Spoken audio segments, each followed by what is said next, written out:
evening, everyone, and welcome to this City Council meeting on this Monday, September the 12th, 2022, at approximately 7:08 p.m. Ms. Derry, would you mind calling the roll, please? Sure. A.C. Brown. Here. Ralph Meeker. Here. Rod Powell. Absent. Edward Denham. Here. Tim Terry. Here. And Lance Terry is absent. We do have a quorum. Thank you very much. If everyone would please rise to begin our meeting tonight with prayer led by Brother Ronnie Deal of First Baptist Church, followed by a pledge of allegiance from Mr. Jim Brown. Let's pray. God, we thank you so much for the blessings that we enjoy here in this community. Thank you for blessing us with leaders who serve well, for volunteers that give of their time and talent and abilities just to make our community what it is. And Lord, we thank you for that blessing. And God, we ask you tonight that you guide this meeting time, decisions that are made and things that are discussed. Lord, we pray for wisdom and guidance and direction. Again, Lord, we thank you for the blessings we have here. Help us to never take those for granted. We pray this in Jesus' name. Amen. Amen. I pledge allegiance to the flag of the United States of America and to the republic for which it stands, one nation, under God, indivisible, with liberty and justice for all.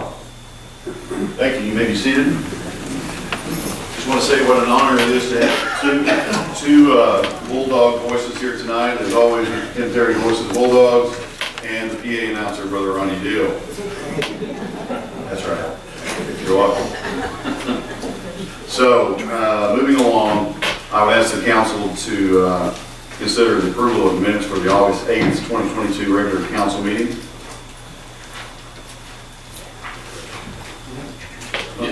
Mr. Mayor, I'll make that motion. Yes, sir. A motion and a second. Mr. Brown. Yes. Meeker. Yes. McDaniel. Yes. Tim Terry. Yes. Unanimous. Thank you. Recognitions and acknowledgments. I'd just like to recognize not all of you by name, because that would be very difficult for me, but acknowledge that you're here, and I thank you for being here tonight. We've got a good full house. We've got a lot of business to cover, so I will try to move along as quickly as I can, because Tate said he's going to keep me on task tonight. Committee reports. A lot of these are, you have emails, reports, not all. Boys and Girls Club, I know Kenny's here. Did you want to speak? Yes, sir. Mr. Kenny Sunday. One of the toughest jobs in the city. Hey.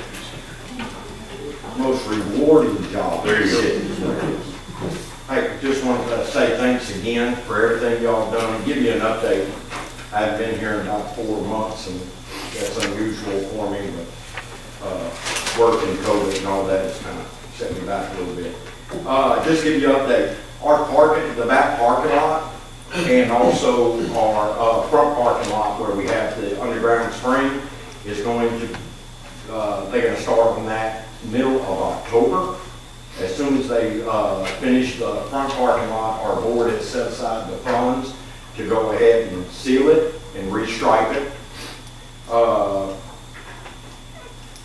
We have the walkway. I think you can see the walkway and how big of a difference that is already to the back parking lot.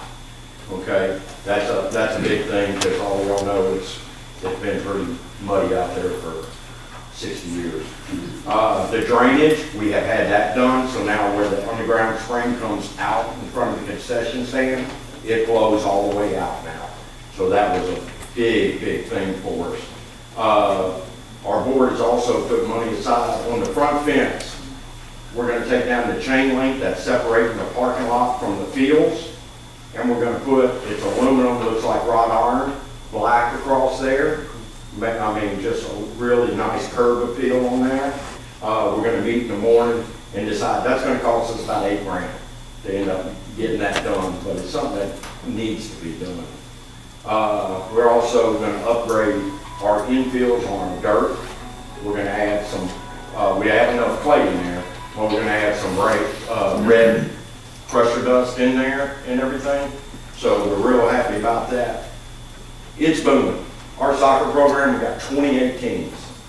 I didn't have hardly had 28 teams with last fall and last spring. So the kids are coming back after we've been locked down for a little bit. We're excited about that. We got 4 flag football teams. We're excited about that because Pitbull started tackle football, so we didn't know how that would go, but it went really well. One of the things that we talked about, our other I think we have 5,000 right about left. That's already 47. 4740. You carried away. It's like my wife would call her autocorrect because she's right there all the time. And I say yes, ma'am. Tell her she would. So that's already committed with our soccer complex. We got new goals in there and everything. We just got to clear it out. One of the things we'd love to ask you, because we think the kids are worth it and we think the parents are worth it also and everything. As you can see with that walkway, huge difference, huge difference. We've got an estimate to do walkways on 3 more fields. It's a little over 600 feet long by 6. It's going to cost us about 20 grand, 22 to be exact. So when we pass this, y'all said if we have a project afterwards, I can come back and ask. So I'm begging and asking. I mean, it's a big thing. It needs to be done to get it up to Greenwood standards. You know, we're going to have it where we got new bleachers sitting there, and that way the fans can be on concrete instead of mud. So You're asking for 15,000? I'm asking for 20. We're going to put in the other 2,000. We're going to put the 8,000 in on the fence, and then we also did, you know, some other upgrades with the money. We're just not asking for y'all to pay for everything that we're doing. We're just asking for help, you know. And as you see, what we showed you last year, because last year was the first time y'all gave us some money to do some upkeeps and improvements, and you could see what we did, you know, with the money. I mean, the lots, I mean, instant impact. Well, I was going to say to you, Kenny, you know, we talked about that during budget time of, you know, if we put money out there, when whatever money we give, that we need to be able to see where it went. You know, that's a big deal. I mean, I appreciate that, like you said, the lights, because we can point at it and say, there's where the money is. Right. You know, if anybody wants to say anything about it. I love that, to spend money and we actually see something coming. Yes. It's a big deal. Are you trying to do all that at once?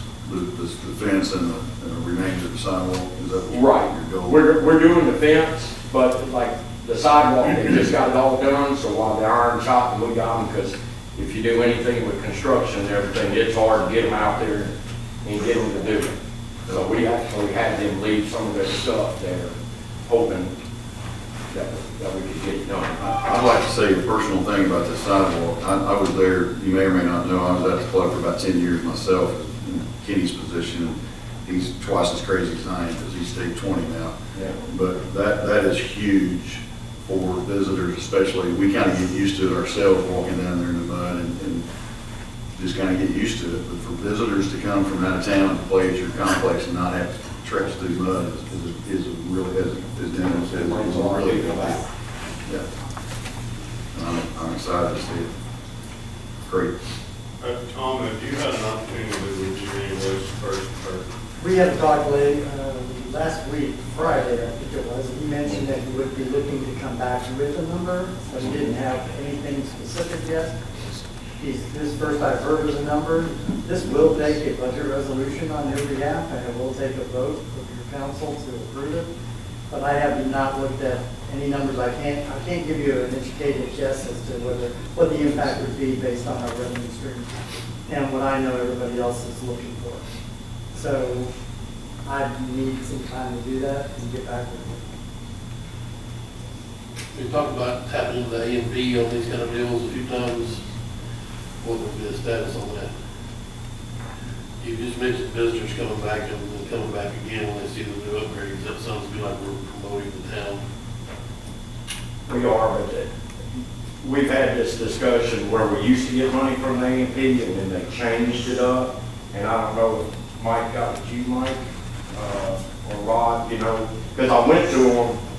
That was one of the things last year when I went to them, they said, we can't give you anything. You know, and that's when we decided, or y'all decided to help us out at that time because we can't get money from the A&P. And I think it was something with the contract or somehow it was written. Not tonight, but I think this might lead into some night soon. Again, having a discussion. I know we've been around the block with this a couple of times about, and I don't mean to spring something on the Parks Commission because Joel's here, chairman, but there ought to be some discussion later on too about that. As we all know, AP gives X amount of dollars to the Parks Commission, if ever, again, now this is out there, forgive me for bringing it up, but I think we ought to look at that again someday. Well, yeah, just a thought, Right. not tonight.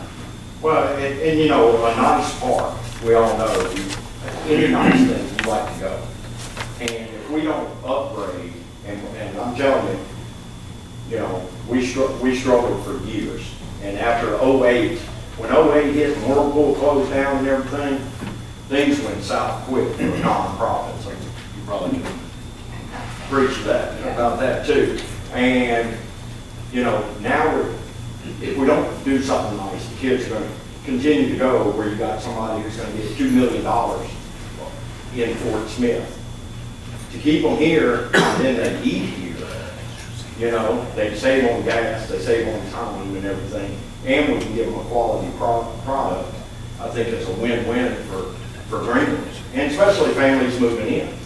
You know, they want to see what, I mean, when I came here to interview a job, they took me to HB Stewart Arena to watch a basketball game.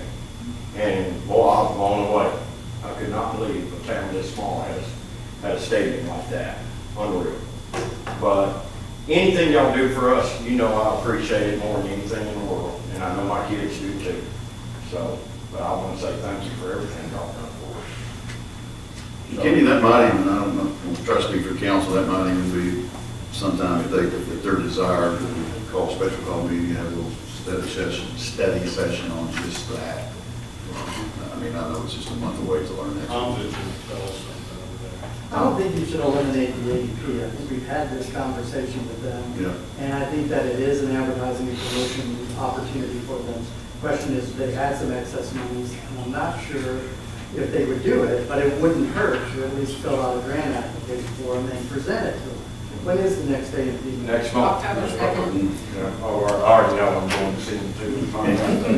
And you know that they like signage, so that. Right, October 4th. right. Yeah. You know, and not just carved in the sidewalk, and Right. probably some big. We got a tag on the bleachers and everything.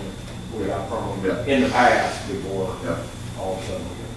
I agree, it's about as much as an attraction as a game at HB Stewart Arena. I mean, or can be.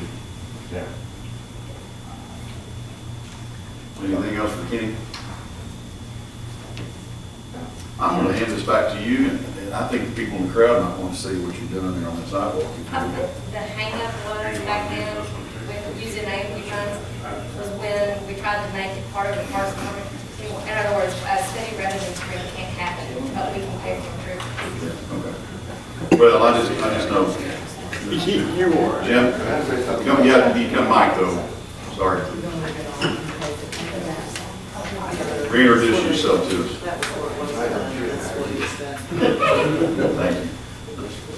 My name is Jim Newton, I live at 129 Registration Road. Boys and Girls Club means a lot, and my family moved here in '92. My boy, 2 months after we moved here, he was playing ball out there. And a lot of the dad, I see the kids going to school around here. I coached a lot of them. And in fact, I ended up being a character out there before, and I think his name was Middle Season, recruiter. But you know, it's getting tough, the expenses getting like they are, and it's kind of, we've only got this much money, but the expenses are going here. I'd like to suggest something you really look at and look at hard. The Boys and Girls Club, if you updated the fields, they can be self-sufficient with the tournaments they can run. I mean, nowadays, people are making $50,000 to $100,000 off tournaments. And I'd really like to put, you know, massaging the brain, you know. Dr. Johnson, Rod Powell told me, and priesthood is all about the quality of life. Well, that Boys and Girls Club could be another quality of life for Greenwood.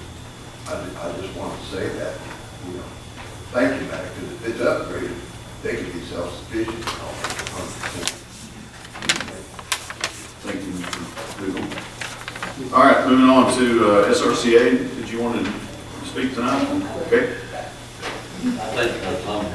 I'm sorry. I could add it, very minor, but I just wanted to remind them of what the total commitment is right now Right. to the Boys and Girls Club. You have $51,000 that's coming directly to them for their operations, coming through county sales tax. And that's a pre-distribution amount, so it's before it gets distributed to any operating departments within the city, it goes to them. You then committed $24,000 for capital. Another $20,000 between your total commitment would be $44,000 for capital and $51,000 for operations. It is a very significant nonprofit piece. Thank you. Yes, ma'am. Hey, I like the Boys and Girls Club too. I'm getting my kids that went there. I've got a set of 13-year-old twins. They're now playing football at 7th grade. And I've walked through that mud and got mud between my toes, and I have grandkids down there now, and I live over by that. And the Boys and Girls Club has really been a big part of my kids and my grandkids growing up. It's a wonderful place, it really is. So I'm Deanna Ross. I'm the Executive Director of the Senior Centers in Sebastian County. And Lisa don't want to speak, so she said, you can give this report. I'm like, okay, that's fine. I can talk to yours off the breast money if you let me. We're very appreciative of the monies that is given to our Senior Center here in Greenwood. Last year, it was allocated, y'all are giving us $25,000. We are very appreciative of it. That averages out to be about $2,083 a month. It does go back into our operating costs for food is what we use it for. Very much needed. Everybody still buys groceries. Look at the food costs now. It's unreal. Lisa gave me some numbers. In this past month, in August, on the congregate meals, that's where our participants actually come into the senior center. They come in to eat, socialize, have recreation, things like that. She served 507 meals, home delivery meals. She done 1,667. Socialization units, that again is where they come in and play bingo, dominoes, cards, things like that. She done 581 units, and we had 66 units of transportation. Transportation is where we go to pick up the participants and bring them back to the senior center for those that don't drive, because a lot of our seniors don't drive and they need that socialization every day. Those services, if it had not been for you guys' help, those services total $3,869. So there's still a little bit of a deficit there between what we get each month and what it costs us. You guys also do the upkeep and the maintenance on the building that we are in. That is very appreciative, because there's no way we could afford that. I do want y'all to know, tomorrow I'm going to Little Rock to pick up some new vehicles. We're going to be seeing some new vehicles around our senior centers. Last year I was able to get Judge Hudson to apply for the Community Development Block Grant, and Lower Sebastian County was awarded $200,000 for new vehicles. That was awarded last October. I had about 10 pages of vehicles to choose from. The money came in January. Guess how many pages I had in January? None. None. First time I've ever had money for vehicles. None to choose from. I finally got a few to choose from. Guess what? Prices $6,000 to $7,000 more expensive than what they originally were. But I do have already got 2. I'm going to pick up 2 more tomorrow.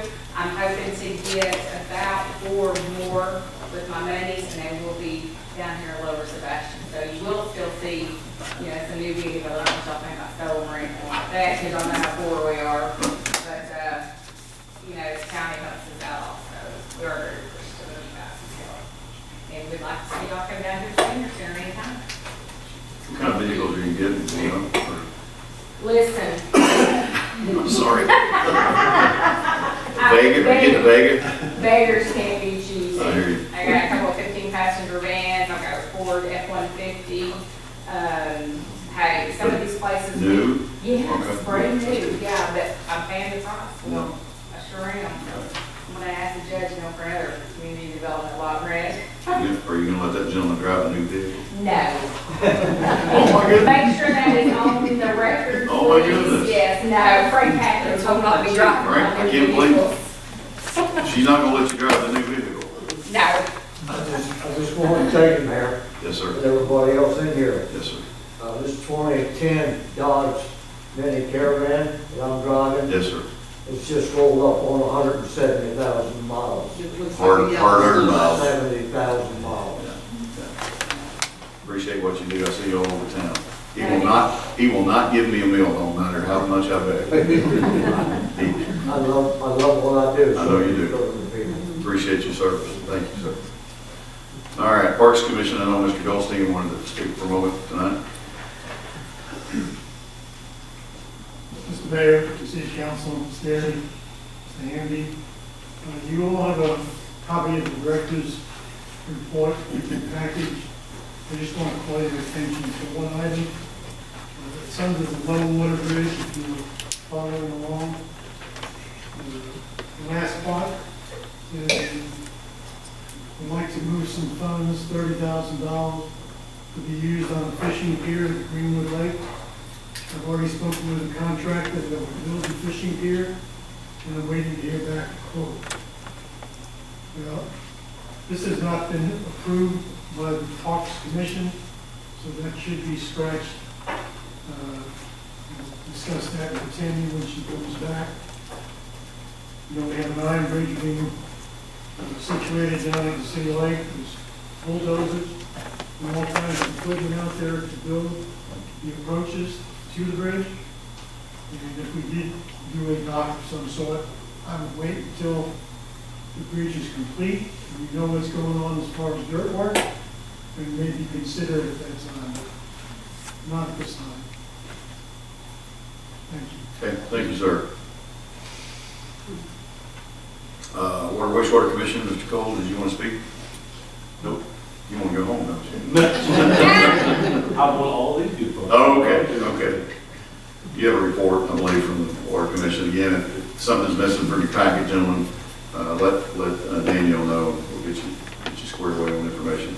We're now at the citizen forum portion of the agenda tonight. I do have one gentleman that has signed up, Mr. Jim Reynolds. You have 6 seconds. You have 5 minutes, and you will give us your address. Also. Yes, my name's Jim Reynolds. I live at 3015 Old Excelsior Road, Greenwood, Arkansas. Thank you for anyway, yes, I'm here to talk about the library. And I'd like to read a quote. The original quote says, "When you stop growing, you start dying." It's by William S. Burroughs. And Nella Capone quotes, "To me, this is true. Sometimes you take major leaps forward and end up in a situation that is completely outside your comfort zone. It is forcing you to raise to another level, to grow, and to adapt to a new situation." And that's what I'm asking the City Council tonight about the library. Now, I found out some interesting facts. And that's all I want to do is state in facts. And if they're not factual, please, there's people in the audience that can remind me if they're not facts. As a library board member, we have worked diligently to bring you a fully funded $5 million project known as the library. It was unanimous in the vote, 12-0, which is, and we worked diligently on that, I said, because we went through all the processes, we went through all the planning, we went through with the county, not with the city.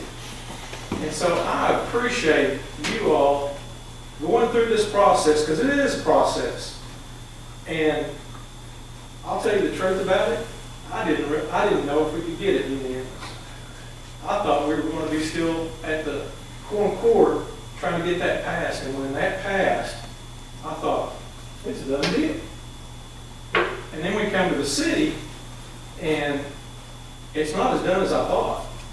And so as a wastewater commission member, I thought, yeah, I want to be on there because I want to make sure we can get water to the library. Now, some more facts. The city of Greenwood pays $2,500 a year for a library. That's our donation right now. Just facts, I'm just stating facts. This is a regional county library, not just a city library.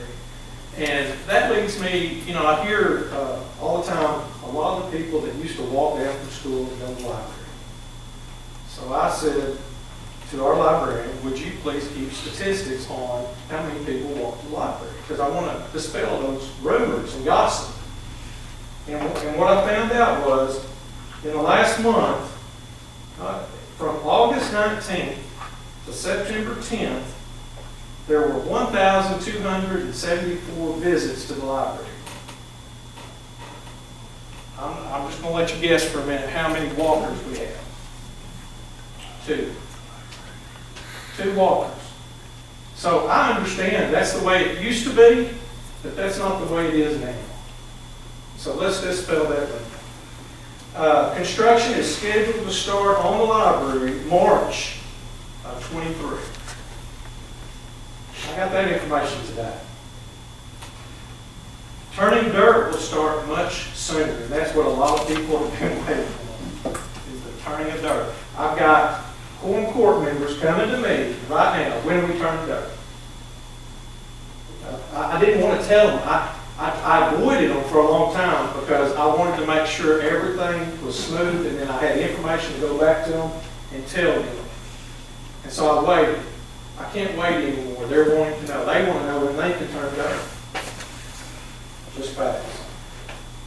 As a member of the Water Wastewater Commission, please correct me if I'm wrong, we have the money for the investment of this infrastructure. All we're asking is to do the same thing that you did for Tractor Supply.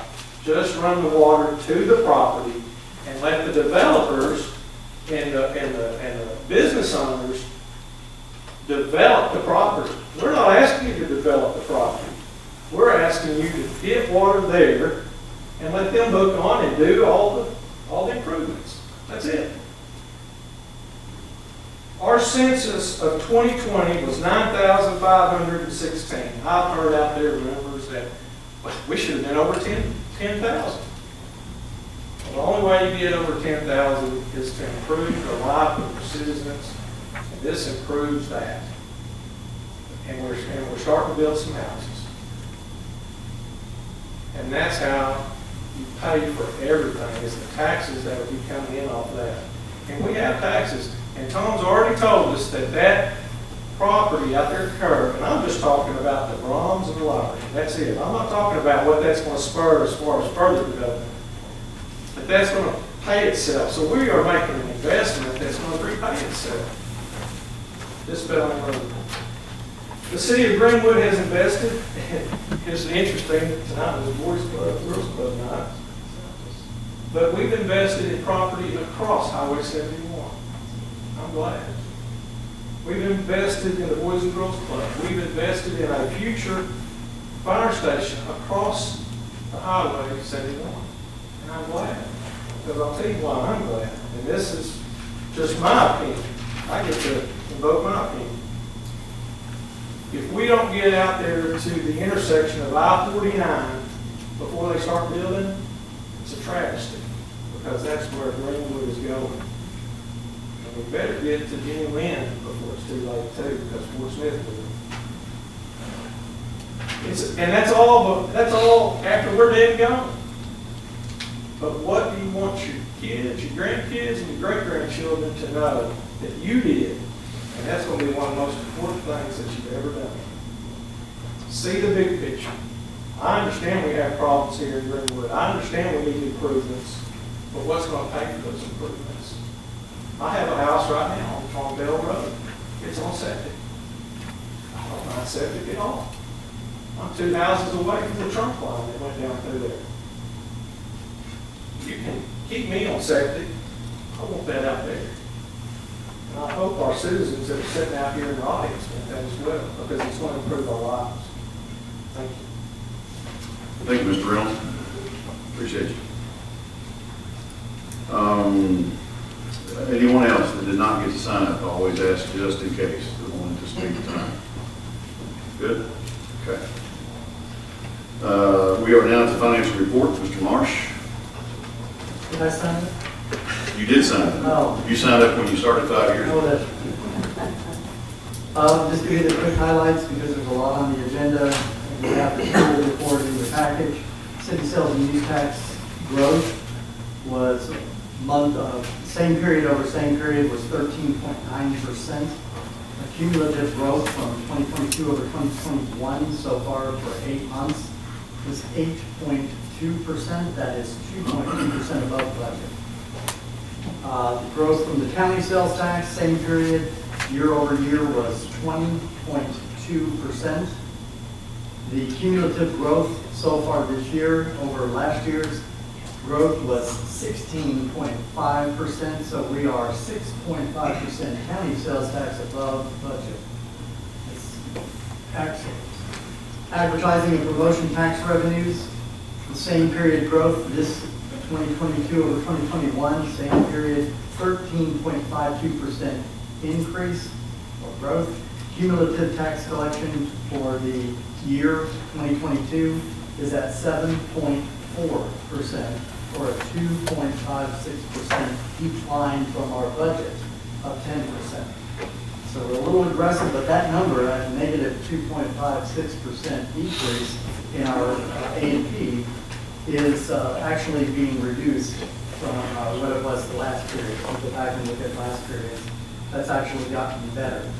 So that number is obviously impacted by the flood. There is, like I said, one of our top 5 collectors of A&P taxes out of commission right now, and that is hurting a little bit in the A&P side.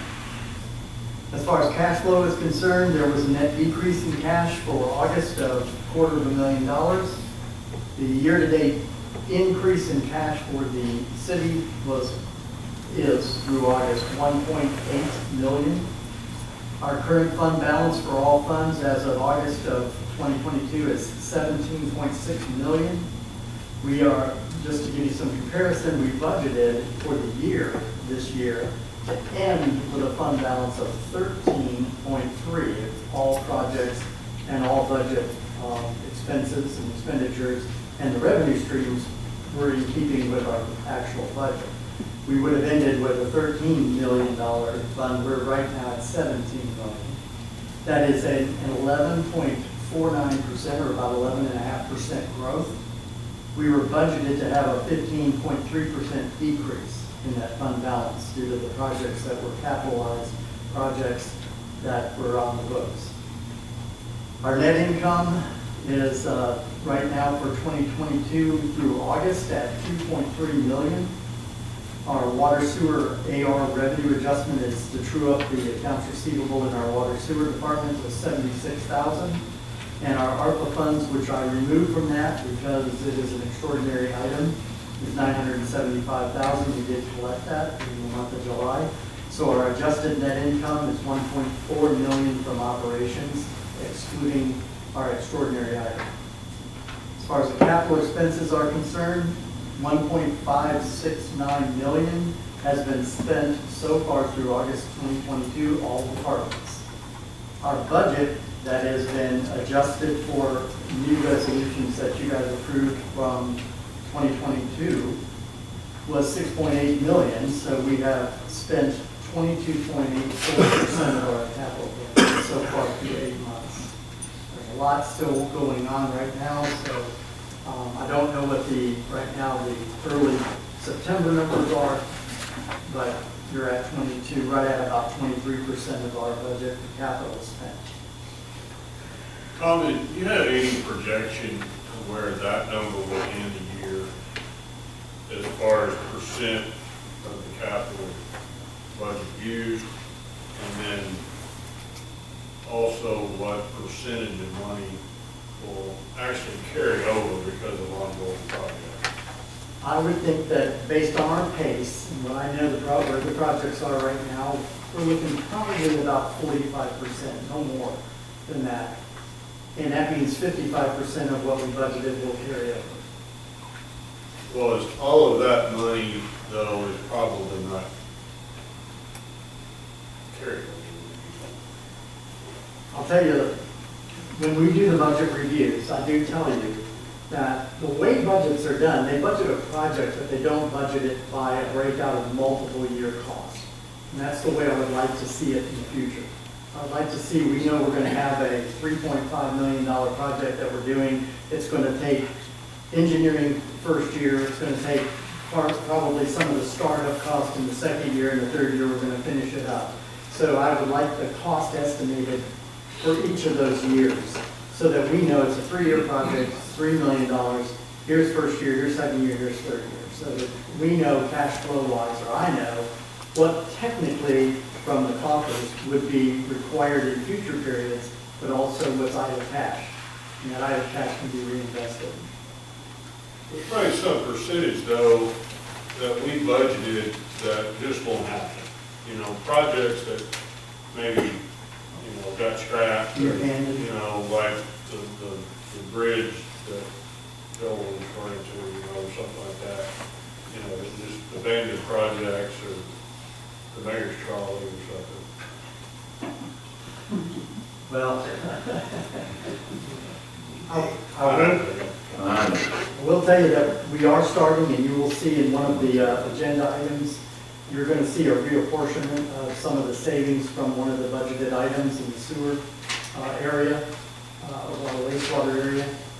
So what they're doing now is they're looking at where they kind of were a little aggressive in what the costs were, and it came in under budget. They're going to reapportion that to a project that was not budgeted, and they're going to ask for you to approve that. It's coming up in the new business, and you're going to start seeing more and more of that. Plus, we have now, on our purchase orders, we have now added the field for projects so that we can isolate the cost by project, and I can be able to run a report for you over a multiple year project, what that project truly cost us over multiple years. It's easy to say what we spent each year, but it'd be better if we could identify that and capture it as a project. And we're starting that implementation this year. In our There'll be some amount of money, I guess is what I was thinking about when I asked the question, but that's just going to be available to reallocate some number. I have a request on your report. You make all these go the same way. Charlotte's the only person up here smart enough to figure out how to look at this report. We all just tilt our heads sideways. So, Charlotte, you're all wondering why we're doing this. They have to lock their tablets to turn it.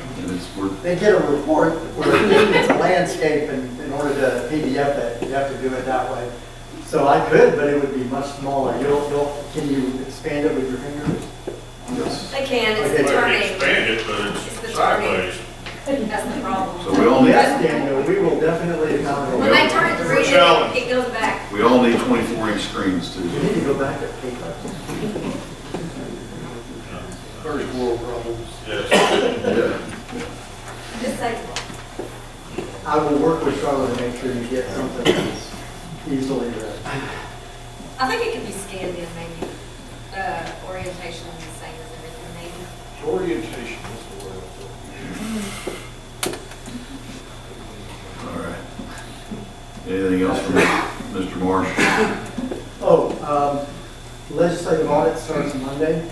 They have confirmed they will be here Monday, and that's being kicked off. And the last thing I was going to mention, I think I did talk about, the budget worksheets are being distributed this week. Water sewers will be probably the beginning of next week. So they're starting that process right now. Very good. Thank you, sir. So we are at the agenda additions, and it's always a little bit of a drum roll. I've got a couple of favors to ask tonight, since we have a good crowd from the folks that utilize our senior citizen center, and those are down on number 8 and 9. With council's permission, I'd like to move those up to 3 and 4, or I guess 2 and 3 on the new business. No one has any objections, so they don't have to stay as late. And then I need to sorry, I'm the bad guy for sure. I'd like to add a number 11, discussion on the water compliance report that we got back today from ANRC. Gonna give you just a real quick update of what that means. It won't take long, I promise.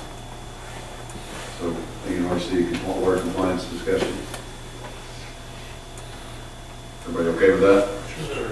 Okay. So we'll move into number 1, old business, business, city clerk ordinance to approve related party transaction with Jim Reynolds Outdoors, second reading. Well, this is something we do with folks that are quote unquote, I guess, on staff with the city, whether they be on commissions or council or whatever, and it's family members, and then we do business outside of that realm to make sure that We'll we're. make a motion to put that on for second reading. Second. And motion second. Mr. Brown? Yes. Mr. Meeker? Yes. Mr. Powell? Yes. Mr. McDaniel? Yes. Mr. Terry? Yes. Unanimous. I'll read it. Okay. An ordinance authorizing the city of Greenwood to conduct business with Jim Reynolds Outdoors LLC for other purposes. Thank you very much. So number 8 would be alternate location discussion for senior center. I'm trying to control my personal excitement on this particular topic, so it can be a good discussion. I know we have a lot of folks from the center here to, I think, support of this thought process. Council knows that I presented to you an idea probably a year ago now, the idea of, I'll just be blunt, quit pouring money into a facility that we do not own, meaning air conditioning, $10,000 a whack, $15,000 give or take for a roof, remodel, leaking, continue to leak, to a building that is insufficient, in no uncertain terms, dangerous, to hold or host a senior center. Farmers Bank, make it very, very clear, Farmers Bank has done us a huge favor over the last 20 years and not charged us any rent. We actually owe them $20 because we are supposed to be paying $1 a year, and we've never paid it. So no one is kicking us out. That lease, I believe, is got another year, I think. Is that right, Tom? Maybe? Don't even know. I'm not sure. 23. It's 23, so it's next year. It's next year. Coming up. So again, not kicking us out, but in my opinion, we are putting, no offense, bad or good money into a bad building. And it doesn't make any sense to me. So with that, I propose that we consider building a new facility, and we considered building in Bell Park with the Parks Commission on the new 19 acres that they acquired, because we didn't want to spend another $250,000 or $300,000 on property that we already had. We paid MAHG $5,000 to come up with a design. I brought in Lisa, of course, and some folks that are here tonight to discuss that project and tell us what you wanted in your new building. And so we did that and came up with some really beautiful pictures that have been out in the lobby now for several months, and they are gorgeous. And it is a Taj Mahal of a facility. And the price that I got from MAHG Architect 6 months ago was not quite $5 million. I think it was $4.6 million. And I can promise you today, it's well over $5 million. That's still a thought, but it's not a pie in the sky, but it is a $5 million project that we do not have $5 million for, meaning that we would have to come up with a plan to either, hate to say the word, increase the tax, do a bond, or something to make such a facility a reality. After presenting all of that back to these lovely folks here and many others that utilize that facility, I'll just tell you that nobody was too excited about a facility in Bell Park, although it would have been gorgeous. I'm still here to tell you. But they just didn't like the location. And I'm not inclined to pursue something that the people that are going to use it don't really like the idea. I think that goes against all logic.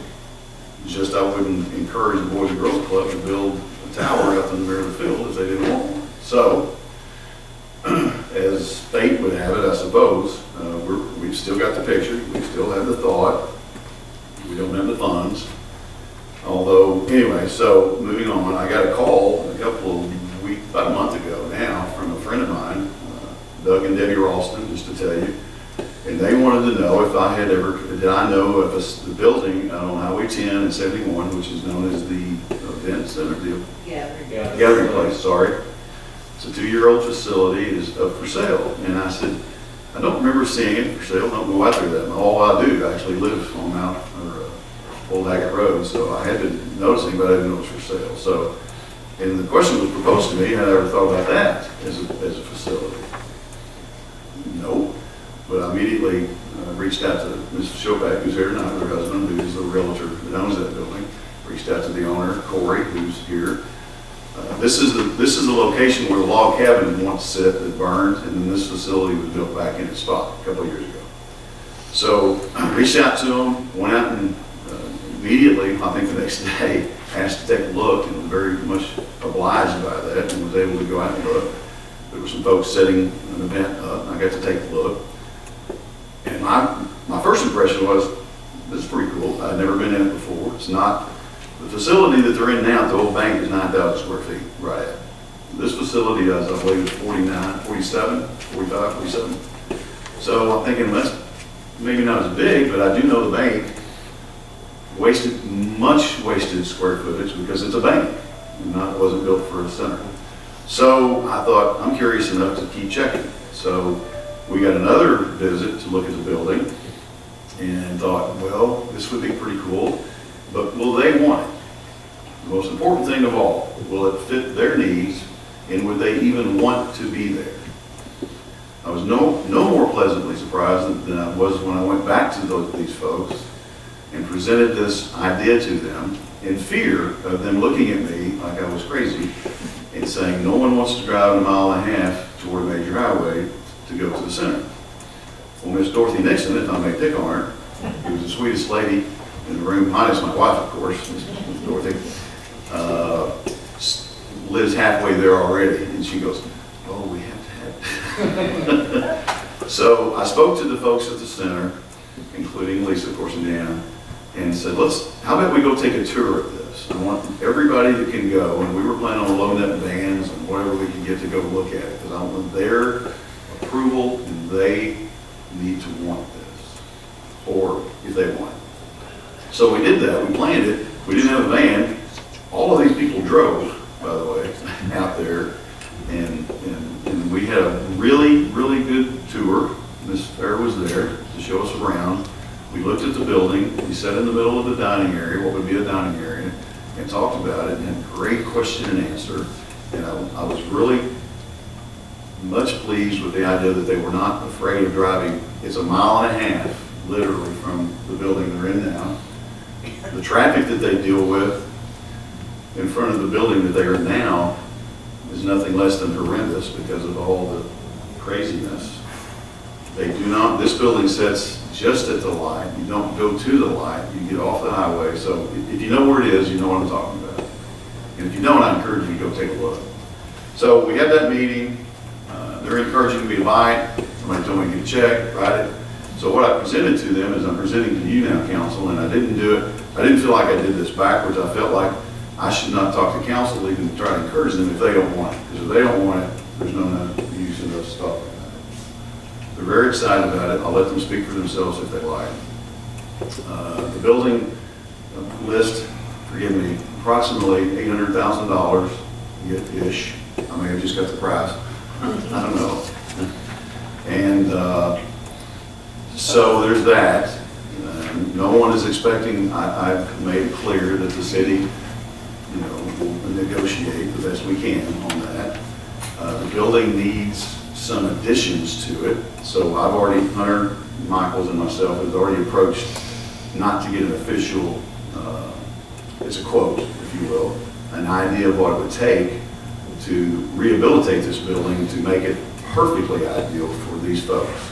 Being an awning out front to drop off, which they don't have now, adding a pool room, and I don't mean a swimming pool, but a pool room, a card table room, and a few other things. It's again, 4,500 square feet. It's very usable. I think there's 4 bathrooms. It has some really neat accommodations as it is. I'm sorry, my wife's, as a kitchen, it was used as an event center, and they catered, I suppose, or prepared there. Now, the kitchen will be lacking to what we need, or they need, we believe. So, I'm saying all that, and I'll say this. Then I approached Tracy McKinnon, who's here tonight, and thank you for coming back. You've been here several times. You're almost part of the family now. And from Western Arkansas Planning and Development District, we had already been talking to Tracy about the possibility of what was originally a $300,000 grant, which is now the possibility of a $500,000 grant that could go, and I'll let her talk about it, toward this facility to make those improvements. What we have in our coffers, gentlemen, is around $900,000 in a second tranche of ARPA money. The first tranche of ARPA money, I love the word tranche, we have set aside for infrastructure, which is desperately needed in the city. We could spend $20 million in infrastructure and not take care of it, but in my opinion, this, as he spoke on the library, this is important for these folks as it is to take care of our youth, as it is to take care of our senior adults, because I'm near there. So I think it's an exciting opportunity to literally purchase this facility outright, pay for it, hopefully obtain a grant to redo what we need to redo. And I got a quote today. That quote, by the way, from this contractor, it was $193,000, and that's to do everything that we talked about as far as physical. And I won't get into the weeds of it. Adding rooms, square footage, new floor. The only thing that did not include was, which these people desperately need, is walk-in coolers and freezers, which will run you $15,000 a piece easily, if not more, and things like that. Along with this idea, Deanna explained and got excited about, I think, along with me, is the county can assist, and I think she may or may not have already reached out. The parking lot is so-so. There's a couple of places that some of you folks can lose your car, but the county could very well come in, as they have many times with us in this past, at the lake, at the Boys and Girls Club, at the pavilion, and help us put a new parking lot down.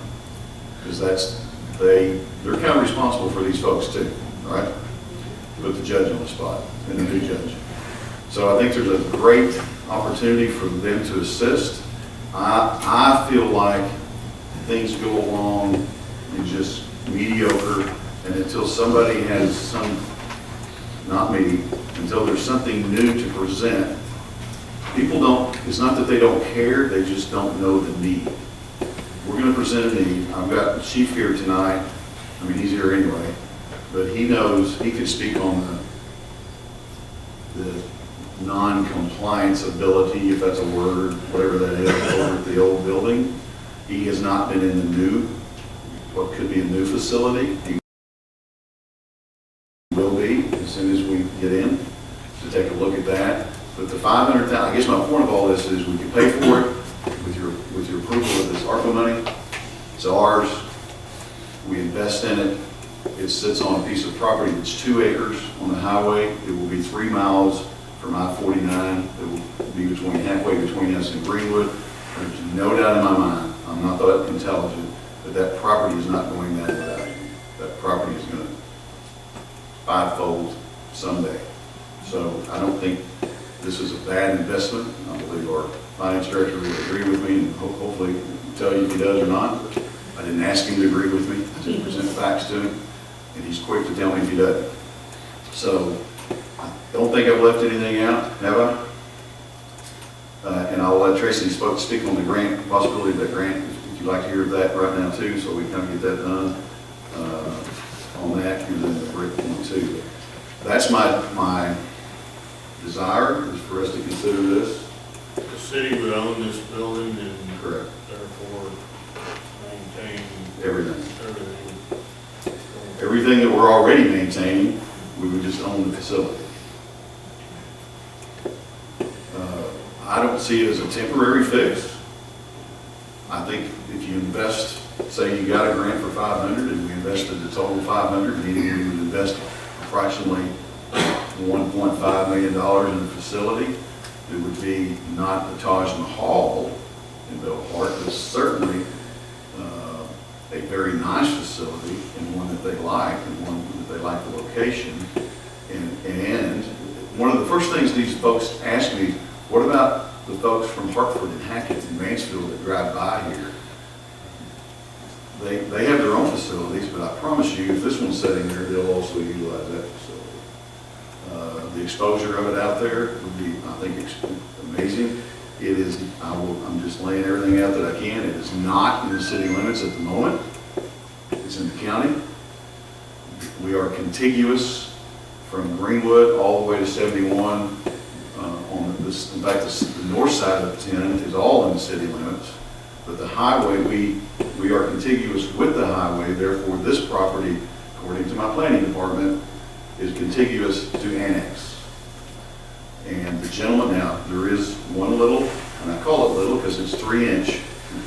There's a 3-inch water line. The James Fork 2-inch, sorry. Didn't even exaggerate. A 2-inch water line that exists. Now, it still remains to be seen if that 2-inch water line, as it is, would allow this facility to be a facility.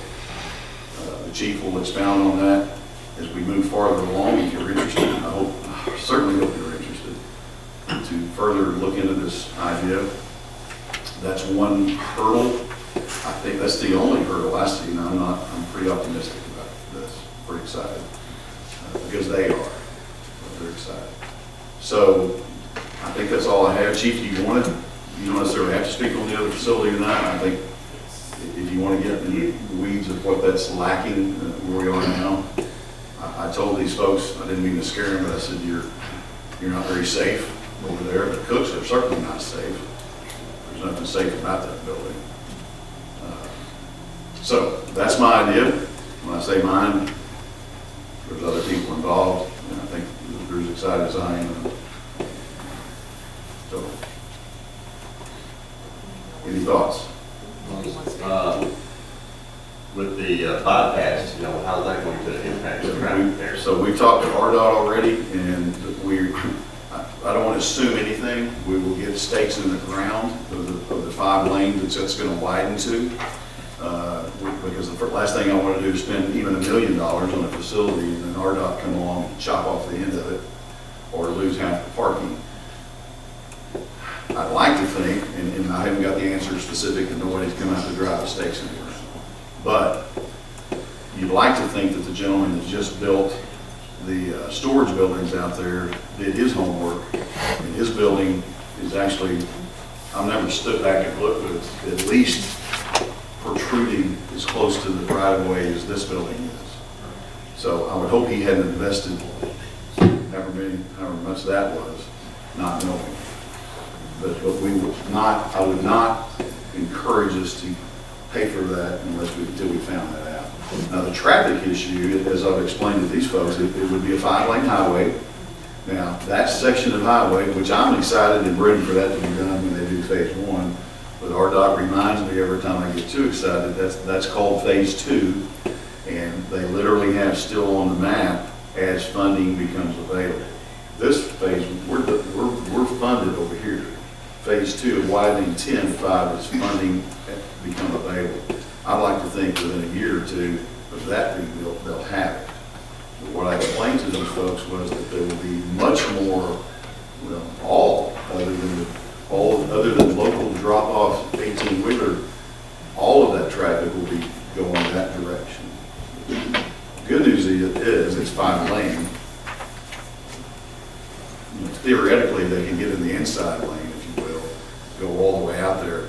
And it's the time of day, of course. I mean, it's not like we're going to be driving out there every minute of the day. I think, what time do you guys? 8 to 2. 8 to 2, Monday through Friday.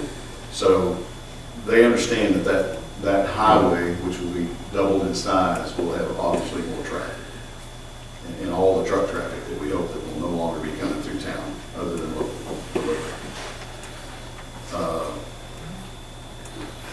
That answer? Yeah. Okay. dates next month and then go to the check in November. Or whatever, as soon as possible. This is probably the best idea we can come up with, because $5 million buildings, I hate. So. I don't even like the term pie in the sky, but it kind of is. Now, wait a minute, which building are you talking about? I think he's talking about I think you like that $5 million, right? It's not coming out of my pocket. not the library, you're talking about the new I'm talking senior about the center. senior citizens. Yes, sir. We can get a lot of Yeah, absolutely. use out of that Yeah. without paying that much. This is an awesome idea. Correct me if I'm wrong, when we reserved ARPA money for water infrastructure. The first. We have not designated a second.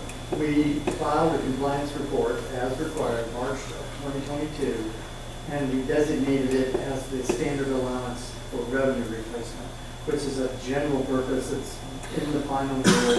It's relaxed rules as far as what it can be used for. So we're covered. We can literally do the infrastructure on first, and we can, as long as we designated this to cover the cost of the senior center, we're good on the second.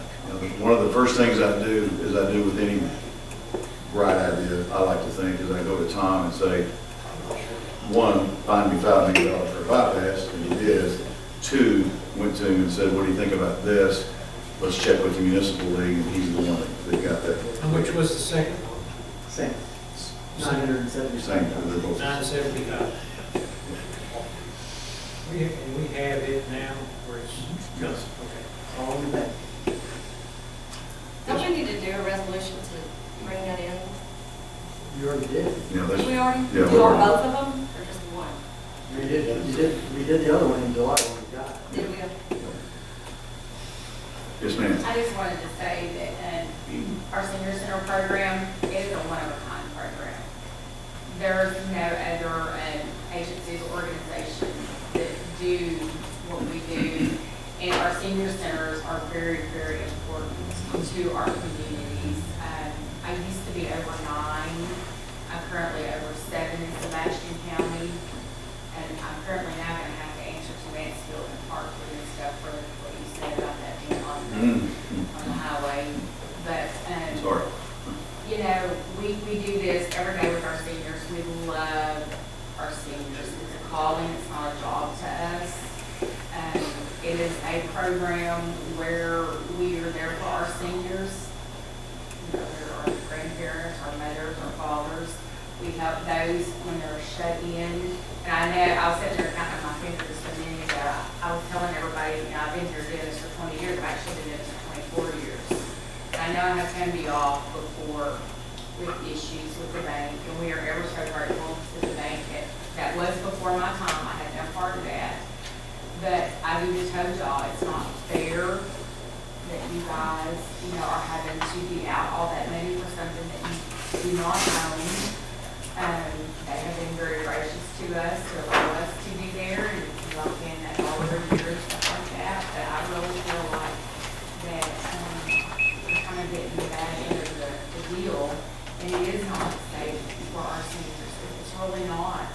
I have, like I said, 7 other facilities. They're either city-owned or county-owned. The Hartford Senior Center is a county-owned building. The Mansfield is a city-owned building. Labacca is a city-owned building. My Fort Smithland Guidance is a city-owned building. The Red Acre is a city-owned building. And then the Midtown is owned by the apartments, and they allow us a space inside there. I'd like to say that we're good tenants. We take care of our stuff. You know, we wouldn't be any bother to you guys. We would still serve, you know, the community very graciously and take care of our elderly that we, you know, think so highly of and stuff. But again, I do want to thank y'all for allowing me, you know, 24 years to come, you know, and ask y'all to help us and stuff like that. And buying that building, I think it's one of the best ideas that American folks have. I mean, it's the perfect thing, and I'm just kind of at everybody's mercy. So, you know, we're just at y'all's mercy, but we do like the building and see it. We're very, very happy about it, and I hope it is something. Thank you for everything you do for us. Thank you. So with that, if you don't mind, council, I'll bring up Tracy and let her kind of go over that grant that we're going to keep referring to, because I don't want that to just be some idea that I had. It's actually there. So it's actually, if you remember last spring I was here, you passed a series of resolutions, one of those authorizing an application for a new senior center. That resolution technically can still go with this next grant application. So it's that same grant. Just a couple of notes for the audience. It is the Community Development Block Grant Funds, which do have to benefit a low to moderate income population.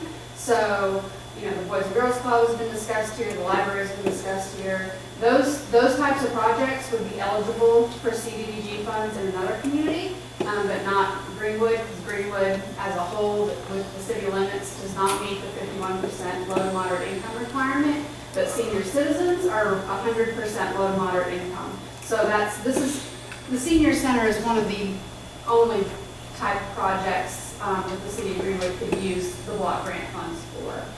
So you're not taking those funds away from any other projects here in the city. So there was a deadline in the spring that we had initially talked about when we were looking at the brand new facility. We are looking at a fall deadline of October 14th.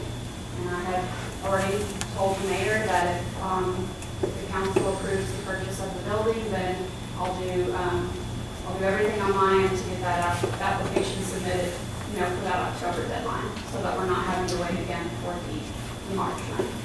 Now that does take some effort from the mayor as well, so I'll be staying on top of him for that and getting with Deanna on some information that she has. But we absolutely can make that October 14th deadline if the council moves to move forward with the purchase of the building. And the purchase of the building wouldn't have to be finalized by October 14th if the owner of the building was agreeable to selling it to the city. For the grant application purposes, we could just have a letter from him stating that he intends to sell this building to the city of Greenwood for the purpose of a senior center.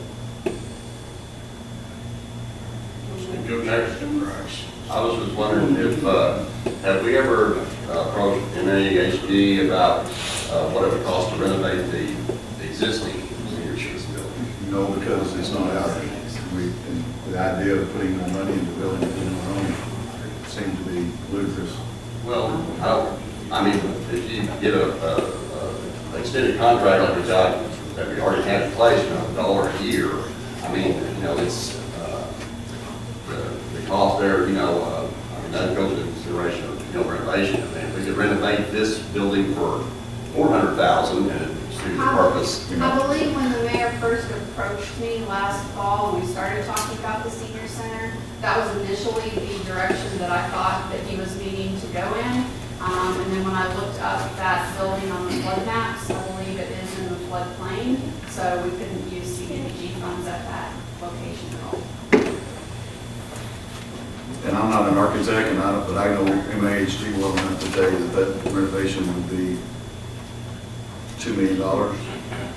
And you would still have a bank. Yeah. Have you approached the Farmers Bank about? Absolutely, yes. Yes, Absolutely they not. absolutely said they will not sell it. We've even sent people over there to talk to them. They do not want to send, they do They not don't want want somebody. they don't want to sell it, and They they're not don't going want to to put sell any it, money they don't in want it. to put no money in it. Nope. Our roof is leaking, we got electrical problems in our kitchen. It's every day there's something going wrong down here. Stuart, you want to, thank you, Tracy. Thank you very much. Stuart, Chief, you want to speak on I that? mean, our building? fire inspection, we can't even pass the fire inspection because you can't get out the back door because we got so many trees. I try my best. I know.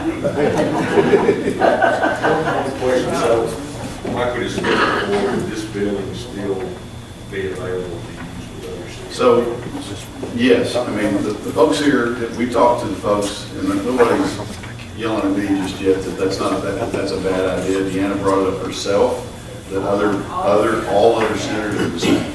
They do that. So this is not only an investment, it could be a, what's the word, Tom, making money? Revenue stream. Now, we will never, ever schedule anything, I'm focusing for you folks, rent this facility where you do not have access when you need access. Our thought would be weekends, night, whatever. The main focus of this facility would be for the seniors. Chief?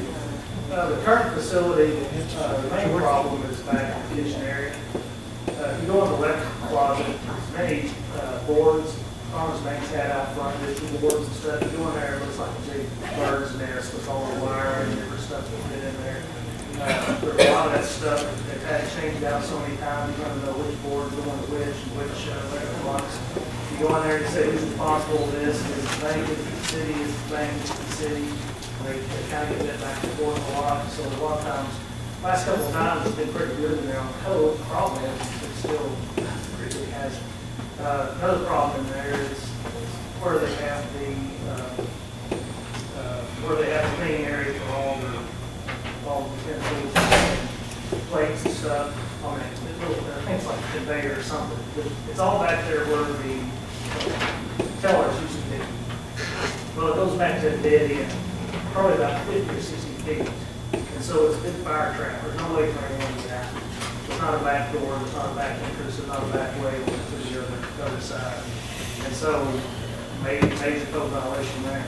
To get to the back door, they have all their freezers back there. Well, where else are they going to put them? All this stuff was there before I even came. I mean, I've been here 14 years as a mixed player. And it's been there since before that time. There's nowhere else for them to put it. Or if I say get rid of it, then you don't have a center anymore. And so there's lots of violations. Probably should be a sprinkler system in there.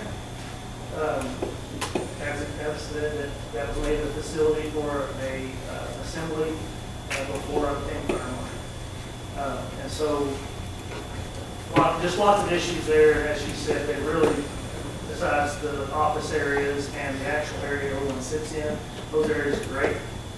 But as soon as you cross that area in the kitchen area, they do have a fire suppression system in the kitchen area, so if they do have fire in there, but well, I hope someone doesn't turn and go towards the back, because then they'd have to jump through the area where you put all your food, and I don't see any of those ladies want to pick it up.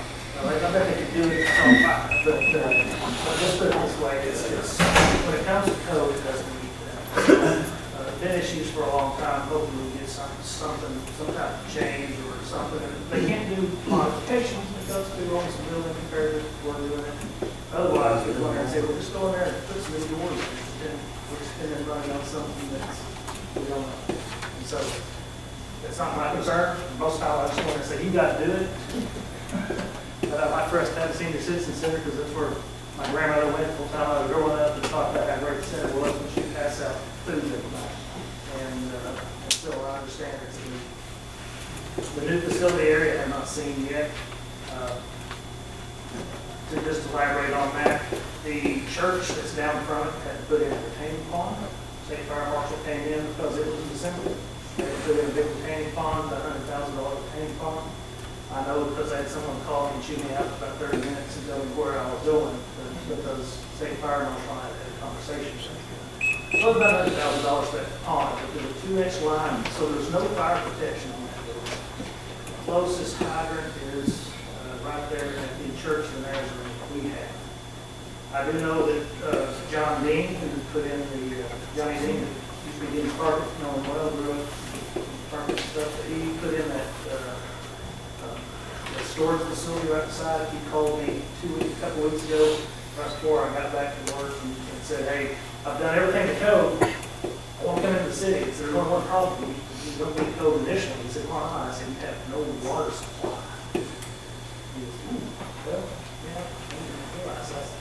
And so he is also wanting to get water and wanting to come into the city. So you have two places right there beside each other that can come into the city. Just get some water out of it. And so I don't know what the answer to that is going to be. Have not looked at the building to see if it requires a sprinkler in the assembly area. Most places do, but it may be smaller than it doesn't. That's just something we'll just have to look at.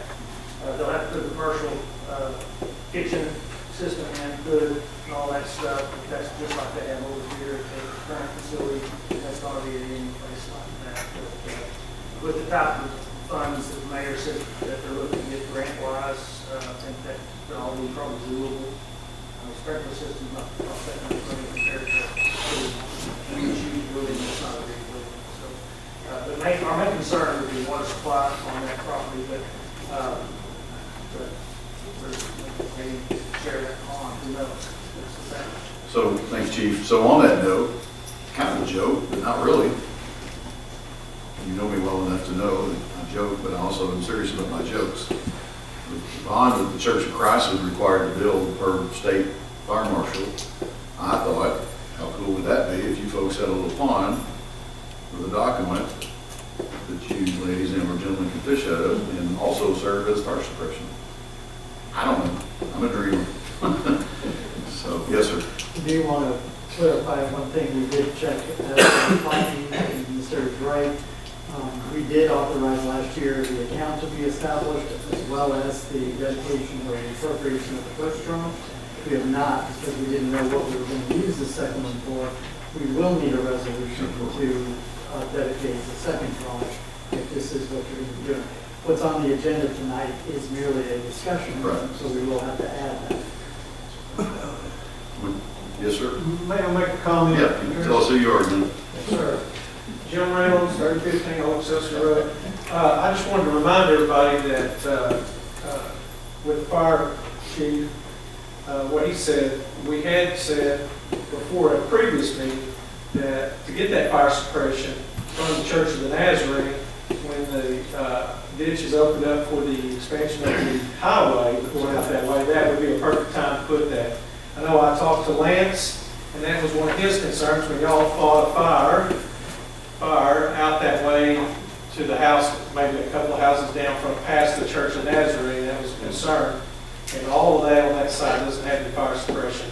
And so as a water wastewater, I'm all for putting that in there and getting that fire suppression out there. So, and I also, Tate reminded me from the minutes of the last meeting, if I saw I asked for corrections and he corrected me, that you all voted in the last, and reminded me that in the last board meeting that you did run water to the library for that purpose, and I want to make that correction as well. Thank you.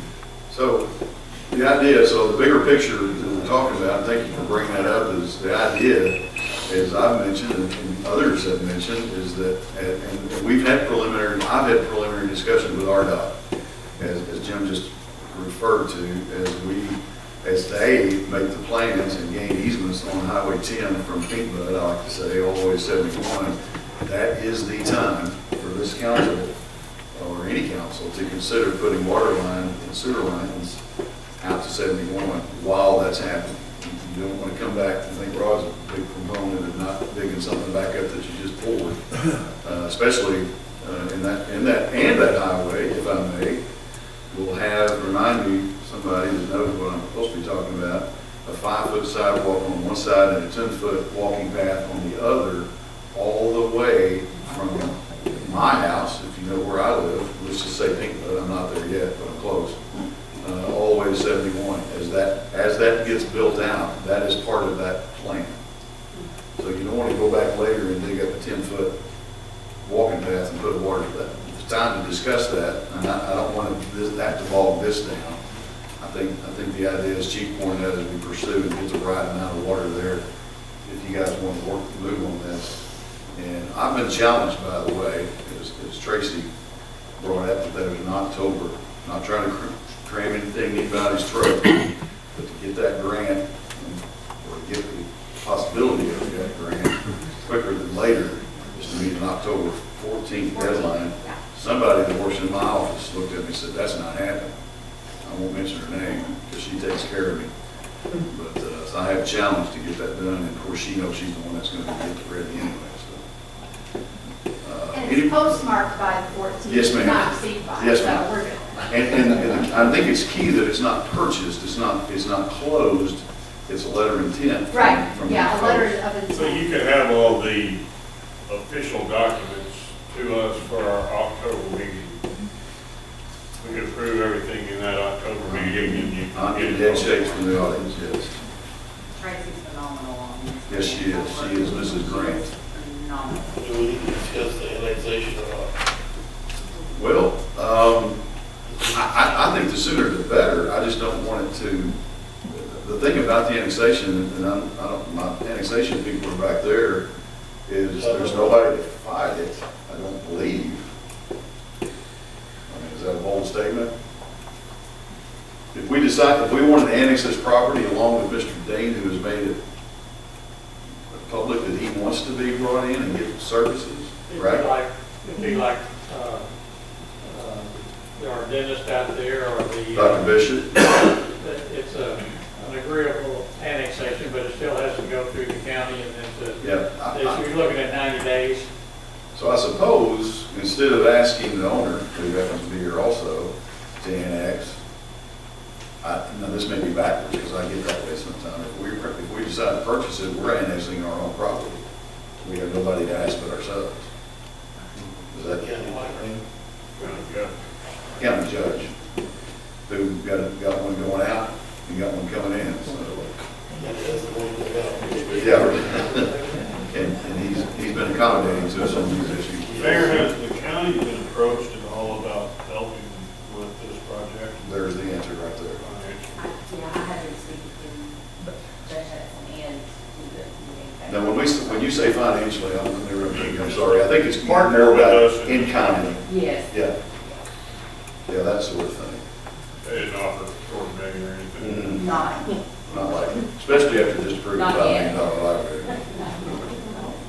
But as I said, and I know I'm agreeing with, when you talk about something like this and it becomes public, I think there will be people, and I'm not holding my breath, but I think you'll see other entities possibly get involved that would be interested in helping with something like We this. have a lot of this for all of our senior centers in each town. They're very supportive of their senior centers, but they really are.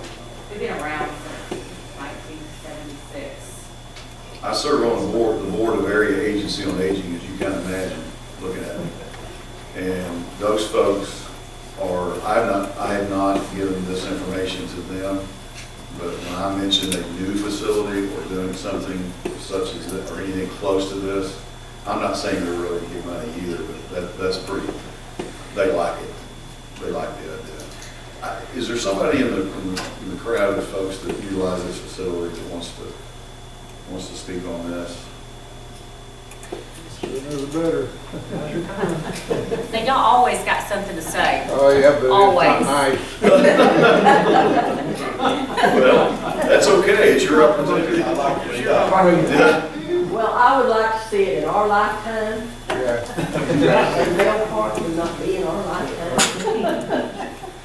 And I think this would be an excellent facility. I've been involved with senior centers in Logan County and now in Sebastian County. And we need it. We need it bad. Thank you, ma'am. Ms. Nixon, I know you're not shy. Yes, sir. All right. Yes, sir. I'm hoping this place will get underway and get started before I retire. Now, tomorrow is my birthday. I'll be 79 years old tomorrow.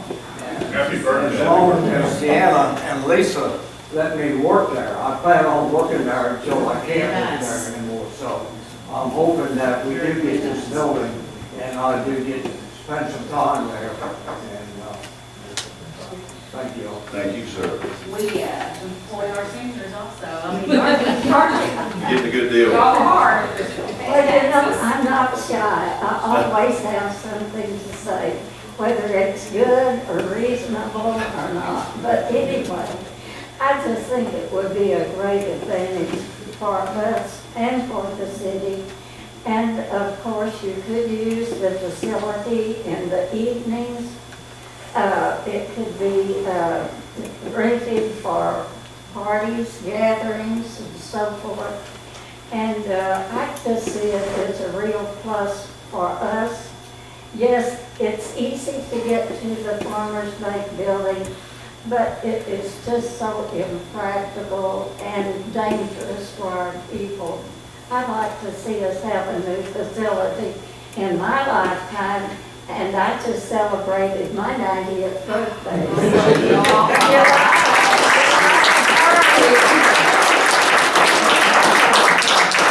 And the important thing that she lived through it because I was there imitating Elvis and she still lived through it. Yes, sir. If I could just add one more thing. Absolutely. I've been working there for 14 years. I retired moved here to be with my grandchildren from the state of Delaware. And now all my grandchildren are all grown up and moved away. But this lady right here, Deanna Wright, she hired me. And I've been there 14 years, worked inside for 4 years. I've been in delivering meals for 10 years. I love what I do. I'm going to do it, like I say, as long as I can, as long as they'll let me. So, hope we get this building going. Yes, He's sir. not my oldest mill carrier. Oh, is that right? That's right. Yeah. Mayor, what was the asking price for this building? Come up here to show. This is Mr. Fair show back. Oh, my God. I got a name tag. I know you do. Bear Showback. That's right. Bear's husband, this is Weather Reed. I'm Stephen Showback. Bear and I reside at 4406 Manzanichi Road in Greenwood, which is just on the other side of Highway 71 off of Rosshampton and US 10. I pass this building more than enough on a daily basis. It's a great facility. It is currently on the market for $899,000. Mayor was a little exuberant when he was Trying to cut the price a little We got bit. excited. $899 is the asking price. It is 4,500 square feet, give or take some. I do have some photos and a floor plan if you would like to see that. It does have 3 out of the 4 restrooms are ADA compliant, and the kitchen is Arkansas State or Department of Health certified. It does have an answer system in it as well. It had been used and is currently being used as a event center. Weddings do occur there and other various events as well. So it's a nice clean facility, all tile floor, things are nice and bright and white, LED lighting, things of that nature as well. So any questions for me? I would say yes, all prices are negotiable to a point.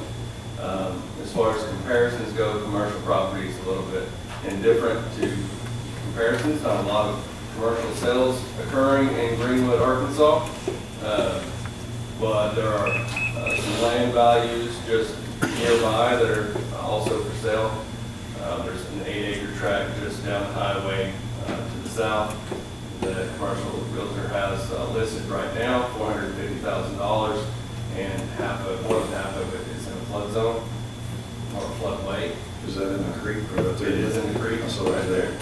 So $450,000 and less than half of it's usable property. Of course, that's just raw land. If y'all aren't familiar with what the property values at the curve are going for, it's just you look those up. They're very, very expensive.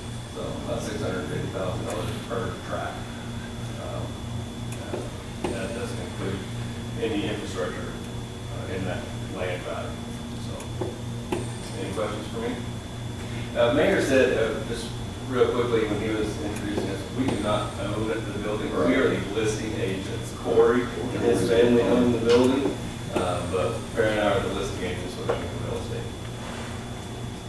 Corey's agreed to come and cook a meal, I think once a week. Sure. Yeah, he's a great cook. If not there, I'll cater it from the Okay. current restaurant. Corey was the owner of the log cabin before it was its demise.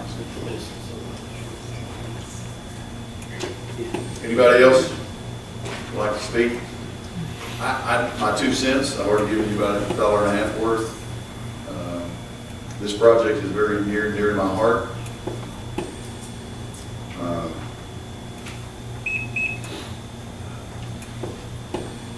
My dad, was a frequent visitor of the Senior Citizen Center in Greenwood. My mom told my dad many times she would not go to the center. She didn't mind my dad being old, but she didn't like him acting old. So she did not go, not because she didn't love everybody down there, that wasn't her cup of tea. There's currently on the card table down there a piece of cardboard that my wife designed for my dad, because my dad was concerned that some of the ladies in the room were teaching him a game called Skip Bowl, and they were cheating looking at his cards. And so he needed a device to keep those folks from staring, looking at his cards. It remains on that card table to this day, because my wife made it, and he was very proud of it, it has his name on it.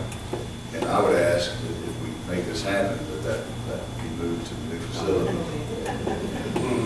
So he loved the Senior Citizen Center, he looked forward to it. He made sure that he had a ride, and he moved in with me. When he got rid of his car, he was proud that he handed the keys over, and he said, "You don't have to take it away from me, here you go." And he was that kind of guy, but he made sure I had him down to the center when he could. So. And one other thing, if there's an issue with people, driving, you got anything? Got new vans, and I almost had a trolley. That's the crazy, we got anything? Not getting a trolley. I'd give him a trolley in a heartbeat. So anybody else, I know this has been a long discussion, but I think it warranted it. I think it's real important. Thank you, Tracy, for explaining the grant, the possibility of that grant. No grant is locked in. I understand that, but it seems to fit really well. And I'll ask you, I mentioned it a while ago, Tracy informed me, because I asked her, if 500,000 people were to get the whole thing, can we use it? And she goes, yes, and it's not only just for possibly remodeling, but purchasing, if I'm right, purchasing the water, the coolers, the freezer. These people are working out of household refrigerators everywhere. And this could be a big 10 by 10, whatever they are, like they're supposed to be, and all furnishings to go with it. Just if you want to ask for the 500,000, we have to have a cost estimate that adds up to the 500,000. We're asking. Mayor, I'd like to make a motion that we pursue this purchase and grant application and all those things for the city. For our help. Motion Pursue the negotiation. on the cost. Second. Motion is second. Brown, Yes. Baker, Yes. Powell, Yes. Taylor, Yes. Jim. Yes. Also, we need to add the resolution to accept the second tranche of the ARPA money to the next. Next week. Yeah. Okay. When does that occur? Second tranche. It's It's already done. We already have it. You just haven't dedicated it. Thank you, gentlemen. Thank you, folks, for coming and sharing your heart. Appreciate you. Thank you very much. Some of them can't drive after dark, but I think it's already got dark on us. Well, I don't know nobody. Yes, Yeah. You know, it's northeast.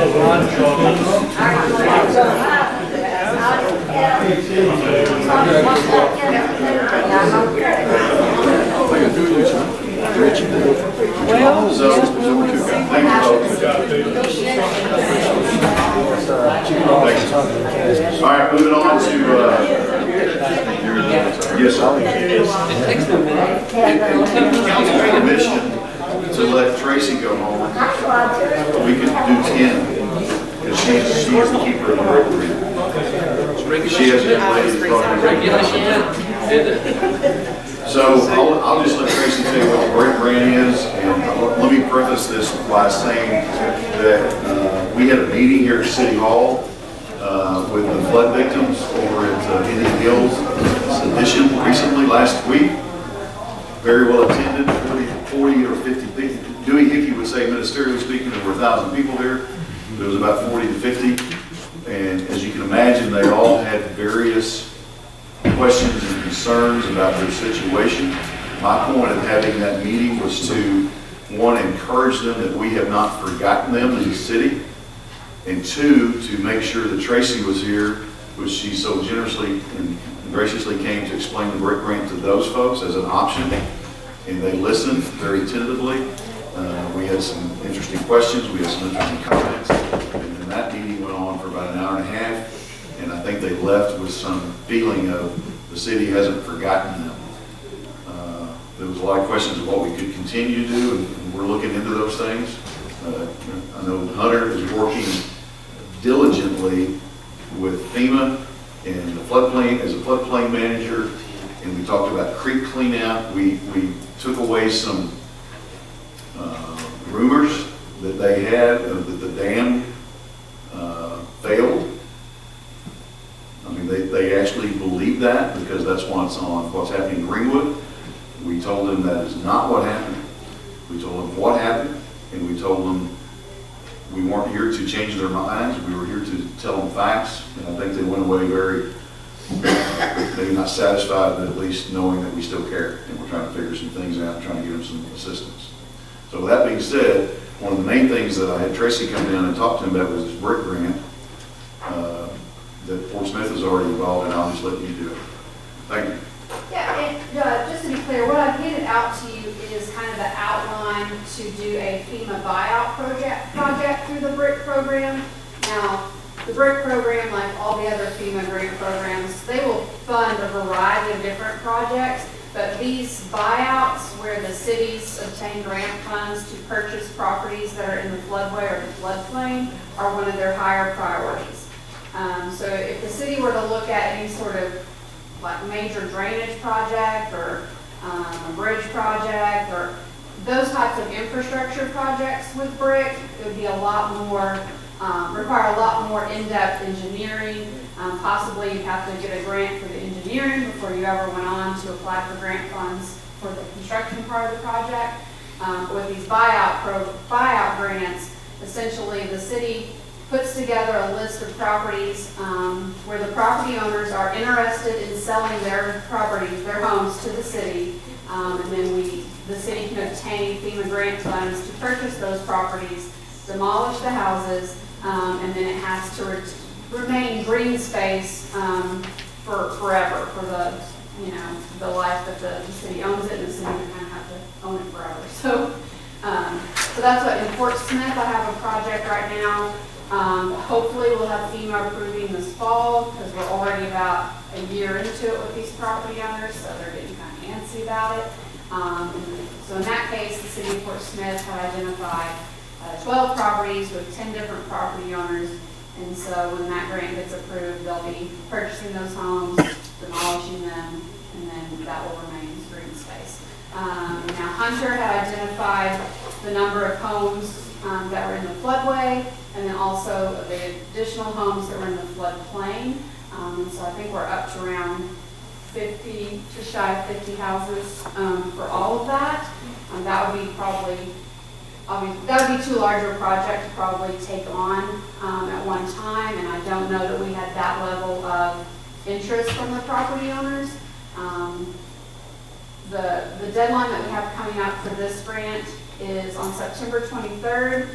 If the city wants to move forward, we have to submit a notice of intent to the state, at which point they would review it, and then I feel strongly that they would then invite us to apply for the full BRIC application process. So that's, again, no guarantee with any grant, but at least it would start that process. And with the notice of intent, we could be very broad in our request because it's generally just to give the state an idea of what cities are wanting to apply for BRIC funding and what that total budget number might look like.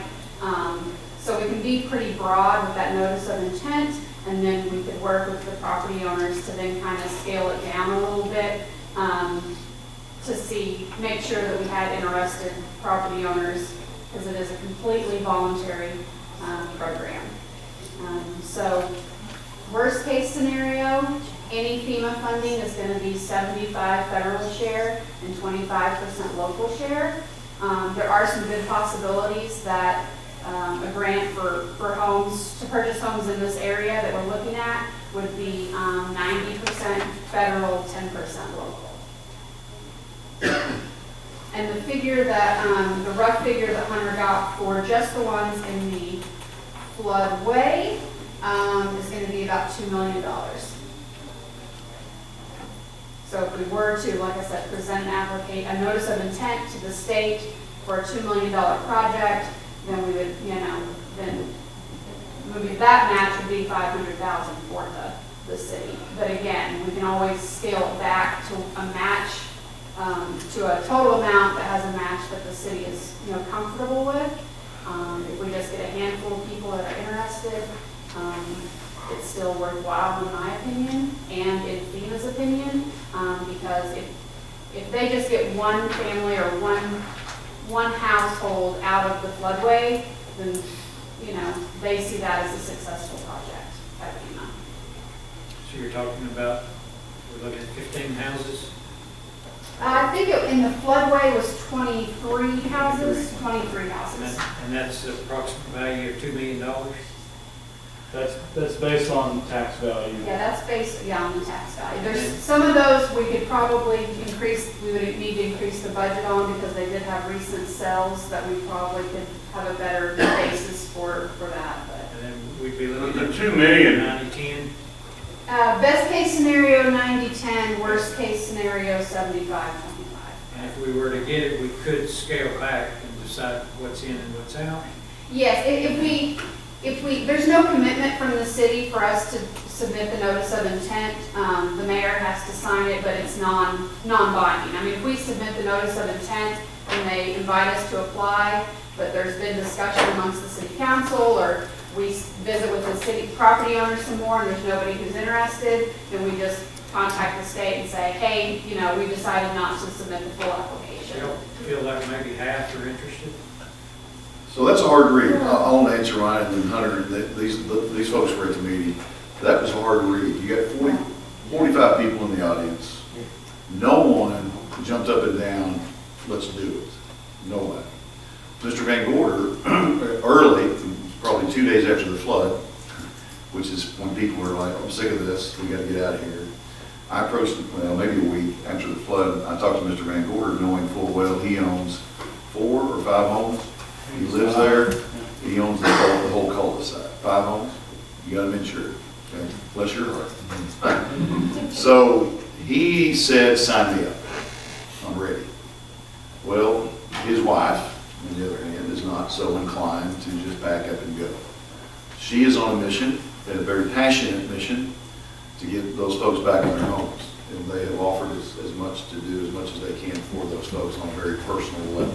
I want to say that publicly. So nobody approached any of it. I didn't get approached and go, definitely. There were folks in the room that said, I've lived here 40 years. I had no intention of going anywhere. So we don't know.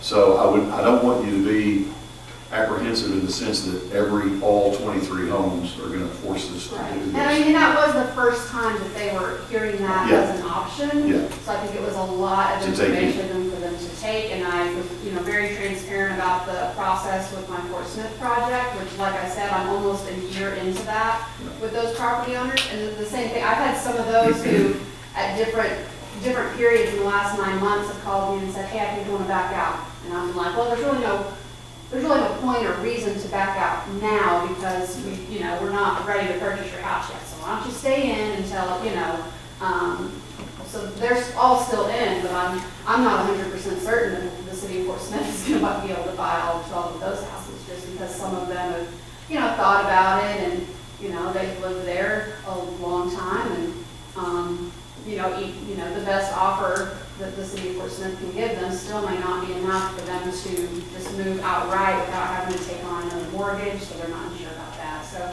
I think there was still a lot of questions from the meeting here. I think Hunter's committed, and I have too, to doing, additional public meetings with them, into October and November, if the city does go ahead and decide to do the notice of intent, which again is the first step, because that's what we have to submit in order for the state to be aware and invite us to apply. Did you mention the rental assistance? No. Would you mind touching on that? So, and in the case of the gentleman who owns the multiple rental properties, I think it would be very beneficial for that scenario, because not only does the property owner get bought out and their home is purchased by the city, but any house that has a renter in it, those renters receive just over $5,200 to assist them in their relocation. That's a part of the BRIC program. Yes. And technically, there's the BRIC program, and then there's the, which is Building Resilient Infrastructure in Communities. And then the FMA program, which is Flood Mitigation Assistance, is going to have the same kind of general process. It's just run by another state agency. So there's actually there's two programs that the city could look at coming up pretty quick. The BRIC NOI is due September 23rd, and then the FMA notice of intent isn't due until sometime in October. Well, the 23rd is pretty quick. Yes, yeah. But again, it's just a general kind of, yes, we're interested in this, and I think when the city of Fort Smith, just so you don't get scared off by we say $2 million and that's a $500,000 match from the city. When the city of Fort Smith did their initial NOI, because we had to first pursue BRIC for them, and then ended up getting a grant through another FEMA program, but their initial NOI, I think, was for $20 million or something. And then we scaled that way back, because that was 200 and some properties, and there's a lot of paperwork that goes with each individual property, not only one person, so. One couple did approach me after the meeting. I said no one spoke to me, but there's actually a classmate of Van and I's that live in that neighborhood, and they lived there, I think 30-something years, and they literally dipped into their 401k to redo their home. They have no intentions of leaving. They like where they are. And so there's a specific, they're not going anywhere unless the city came in and offered twice the value. Yeah. You can't do that, it's market value. So not everybody's interested, but some are. And you can offer what is called a supplemental payment. So in addition to whatever would be the purchase price of the property, you can also give each property owner up to an additional $31,000. And again, this is all worked into the grant budget. An additional $31,000 to assist them if it is deemed that they need that additional money to try and stay in Greenwood, because that's the other goal is to keep them in Greenwood so that the city retains that tax base as well, and they get to stay in, maybe a city they've lived in for their whole lives.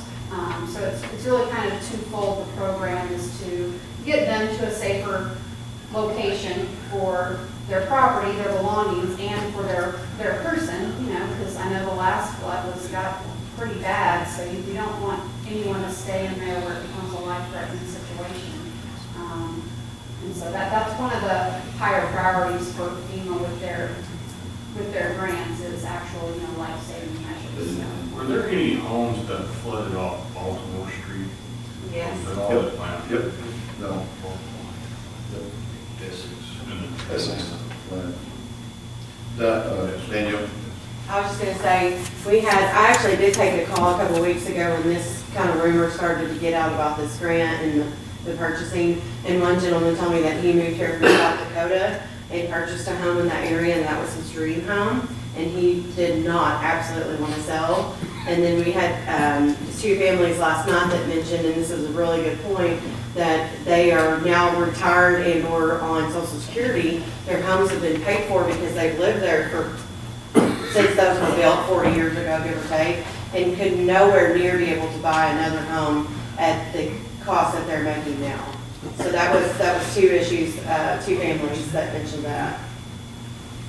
But nobody was jumping up and down to, of course, I'm sure they will, just like she said, we just talked to them about this, but nobody was, I think they're still upset because it's still new, and they're all talking about how much money that they've had to put into it. Well, most of them are more concerned with why it happened. Yeah, And how that it was more our happened, and meeting. why it continues to happen, as in every 12 years or so. And so they needed that. They needed us to talk about that too. And by the way, I won't get off track on the grant, but that meeting, of course, went very in-depth into the Corps of Engineers, what we're allowed to do, what we're not allowed to do, and what a real creek cleanout means compared to what the average person that looks at their backyard and sees grass in the creek. There's a lot of explaining to do, if you will, about what really causes a creek to flood and or not flood. So Some of these people that initially say there's no way they're gonna sell, could change their mind. could change their mind. Sure. Every time it rains and they see that they're approaching and they're closing this thing out. Yes. And they're going, you know what, And I mean, maybe I don't want to put 100,000. regardless of how much creek cleaning is done, it's still going to be a floodway and a Yep, floodplain. good change. And just in case this crossed anyone's mind, about, well, why did they build there? Well, those houses were built before there was flood maps or floodplain or floodway. So, you know, that's how they ended up there to begin with. It's just their. Planning department and building inspections, it just didn't exist and all that. Exactly, yeah. In a pasture that wasn't full of dirt at one point. There's that. If I could get. Yes, sir. Related to all of this, something that may change, and Rod, you just hit on, there's gonna be some folks that may not. One thing that has changed, Trish is probably well aware of, in the last year or two, FEMA has come out with flood maps, risk rating 2.0, and that has changed a lot. And some folks are getting flood renewals, and some people, it just depends on how the risk rating has happened, but some people are going to see some very significant flood insurance rate increases. And there are some people that may be living in a home, if it's paid for, that's one thing, but if it's not, there's going to be some people that are not going to be able to afford to continue to live in their property and pay flood insurance. And, some of my Fort Smith property owners have seen that within the last year since we've started kind of the process with them. Is that That's staggering for some people. Yeah. So I guess I'm just playing the odd man out here. What's the city got to do with this? If they're not happy that they're living in a floodplain, they're allowed to live, what are we helping these folks do, I guess is my question. We're not helping them relocate to their house, correct? Well, by buying their homes, it allows them to move out of this area, and then the city is granted the real victims of this flood are those residents, absolutely. But when it floods, our fire department, rightly so, is on rescue. Hunter and I are on rescue. There's a lot of funding that goes into, and I don't want to compare funding to people's lives. We've never lost a life over there, but I guess my opinion is this, Terry, is that the city, although it may not be responsible, those people can move out anytime they want to, and I get that. I choose to live where I choose. I chose a little higher ground on solid rock because I could afford it. Some of those people can't, some can. But I think there is a responsibility that falls on the city if we can, without going in debt too much. 90-10 sounds great, and you get those homes out of there, you do relocate them by what you give them for their home. I mean, and you get them, hopefully you get them to stay in Greenwood to keep that tax revenue going and keep our city thriving. But then you turn that into a park. You can't build anything back. Now, Parks Department's probably going to go, thanks a lot, we don't want another park, but when I say a park, green space, something other than homes. And you've taken away that aspect of Greenwood, Arkansas, that people are living in danger. Now, how much of that falls on as a responsibility to us? It's a good question. But there is a cost to us every time this happens. Oh, absolutely. We have recently spent over $22,000. I didn't ask anybody. I just did it. We have spent, you got the number? What's the total? It's $22,000. We spent $22,000 placing dumpsters in that neighborhood so people get rid of their refuse from those. Oh, that was just dumpsters? Yes, sir. That was just dumpsters. Just dumpsters. Then we bought a police car. And so, yeah, we had to buy a police car. 66,000 is flood-related expenses. That 66. includes cars. Okay. And the manpower. Not including me directing our street department to go over and pick up that material with our backhoes and put it in those dumpsters. That's just direct expense, not. Yeah, that's just, so, there, now, did we have to do it? No, we didn't do it one time before. That's the third time we've had a 100-year flood since I've been on the council. And when you get 14, and as we explained to these folks who need a lot of explaining to, and I don't blame them, when you get 14 and a half inches of rain in 2 days, and you live on a creek, kind of to your point a little bit. But this one was way different. Oh, it was tremendously. I mean, I've lived in Greenwood all my life, as you know, and many of you have. Ever has Bell Road been a river. Ever. Certainly across 10, but never Bell Road. I'll make a motion that we proceed with the grant request. Yeah, I see. I'm sorry. Make a motion. Yeah, to proceed with the grant request. I have one more question. In the sense of the letter of intent? Yes. Do we have the ability to, you know, as we talk about paring this back, you know, of which I'm sure this would be difficult to do too, you know, just from a human element, but if this guy says okay, and that guy says okay, and that guy says okay over there, we're creating all these little dots of parks. I mean, do we have the ability to go, we're talking about this little space right here. We identify, in other words, maybe it's the houses along the creek. You know, well, this row of houses along this creek, this is what we're talking about, that we want to do this with.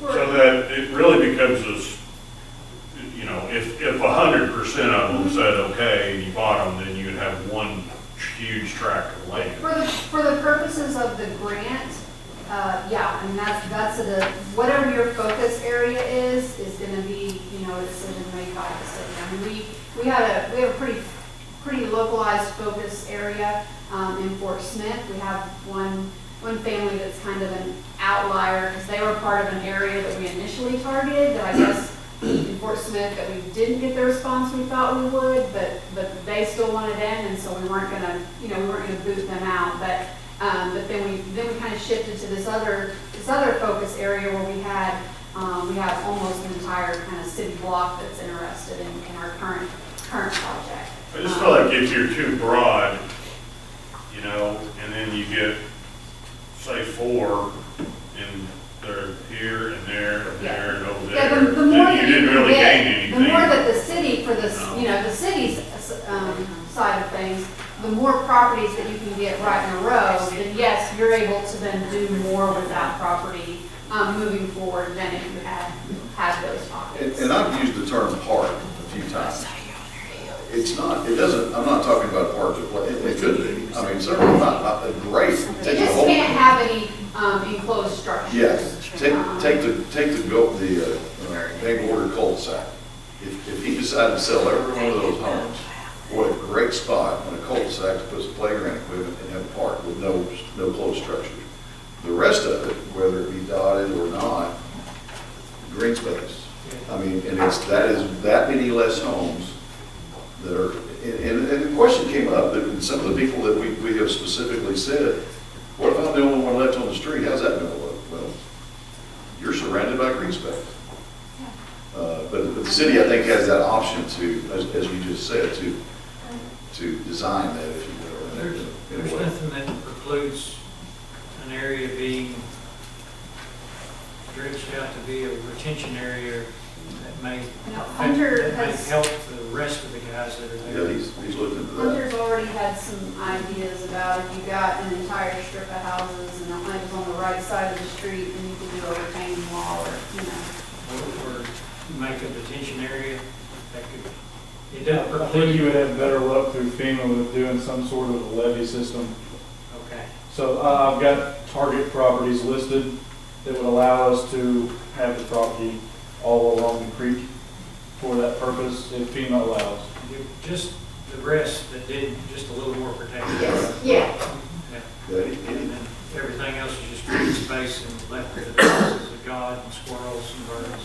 And I mean, even just remove, if you were able to get a chunk of those on the side by the creek, I mean, that alone, just removing those is gonna help the ones on the other side of the street, because that water has some ground to, seep into and disperse across instead of running, straight between houses or whatever it looks like, in the water. Might cut into take cold business a little bit. Probably didn't want that kind of business. Yeah, probably not, but you got less homes to rescue people, so you got less everything. It'll cut into the fire department business too. Right. Which is a business you don't want. Right. Business- So I have a motion from Mr. Powell, I believe, to proceed with the letter of intent. I've got one last question, Mr. Yes, President. sir, yes, sir. So let's just say we go ahead and we put in the letter of intent and we're granted the grant. So there's this amount of money's here. The city doesn't become responsible to pay anything, whether it's 90-10 or 75-25, until we get some folks that want to leave. Yes, yeah, so if we submit the notice of intent by September 23rd, then we'll hear back from the state within the week, because the full brick grant application in the FEMA grant portal opens up right after that. And I do anticipate that I've already talked to them about it as a possibility. So I feel pretty confident that they would say, okay, we want you to submit the full application. So the full application would be due to the state by, I think, towards the end of December. And then the state folks look it over before they then pass it on to FEMA by sometime in January. And then FEMA's goal for awarding those grants is next summer. So us doing this, just trying to get the ball rolling early, Yes, just so in case somebody wants to move. Yes.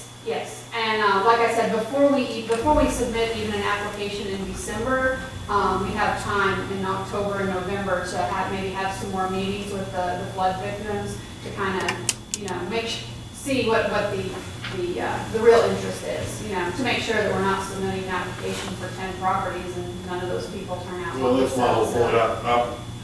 I'm not really for this as we're sitting here right here tonight, just because I don't know if anybody wants to move. Yes, yeah. There's money that could be going to somebody in wherever that might want to move, I don't know how that. And, again, like there's still no guarantee that we're gonna get the funding from FEMA. But this program, as well as the FMA program, it's an annual grant cycle. So if we're not successful, but there's still people who are interested in participating in a potential buyout a year from now, then we can go through the process again.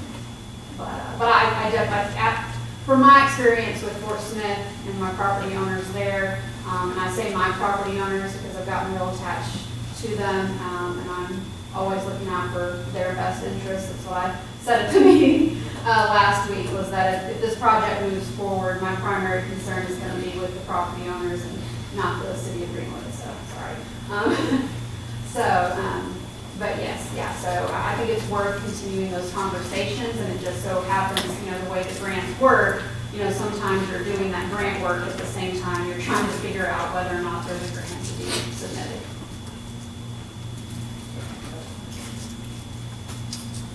Anything else? Motion? Second. And a second? Mr. Brown? Yes. Mr. Baker? Yes. Mr. Powell? Yes. Mr. Daniel? Yes. Mr. Terry? Yes. I would just like to point out that by coming here tonight, I have just created more work for myself. That's called job security. Tracy, thank you so much for coming. Thank you. You're getting to be a regular, and you're handling it very well. And thank you, little Miss Tracy. I'm not sure of your name. Katie Ann. Katie Ann, thank you. Thank you, gentlemen. I think that's important to let people know that we hadn't forgotten, period. So, I believe I go to number 2, A&D Commission term renewals for Commissioners Bader and Gosh.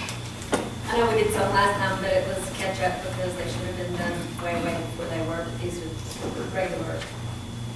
I make a motion to approve those. A motion second? Brown? Yes. Baker? Yes. Mr. Powell? Yes. Daniel? Yes. Terry? Yes. Oh my gosh. Thank you. Number 3 is the city clerk ordinance to repeal and replace ordinance number 20-09, competitive bidding procedures, emergency passage.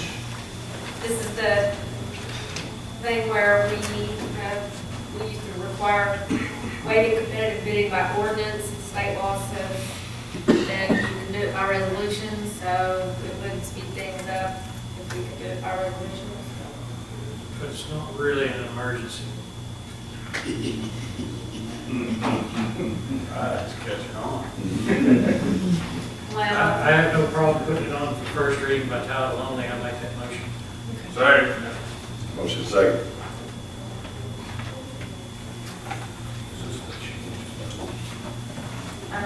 Shaded area are the change parts, yes. The highlighted parts are the only thing that has changed. Yeah. Added, then strikeouts down there on the ordinance.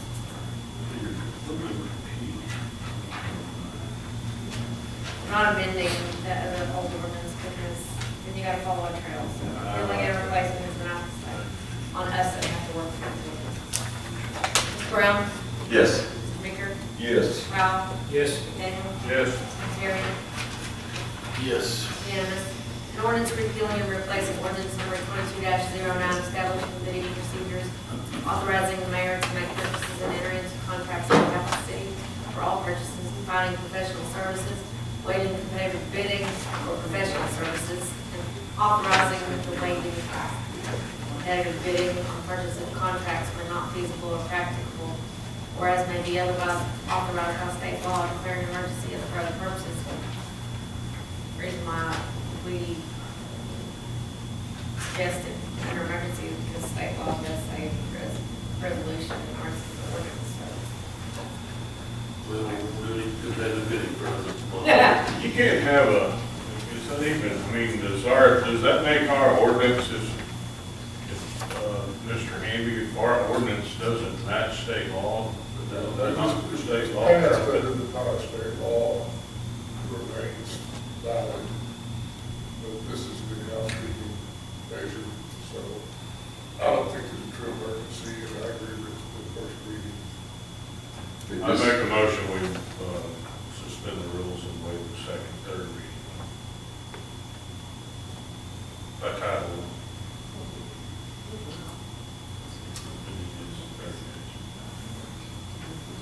I have a motion. I see an emergency.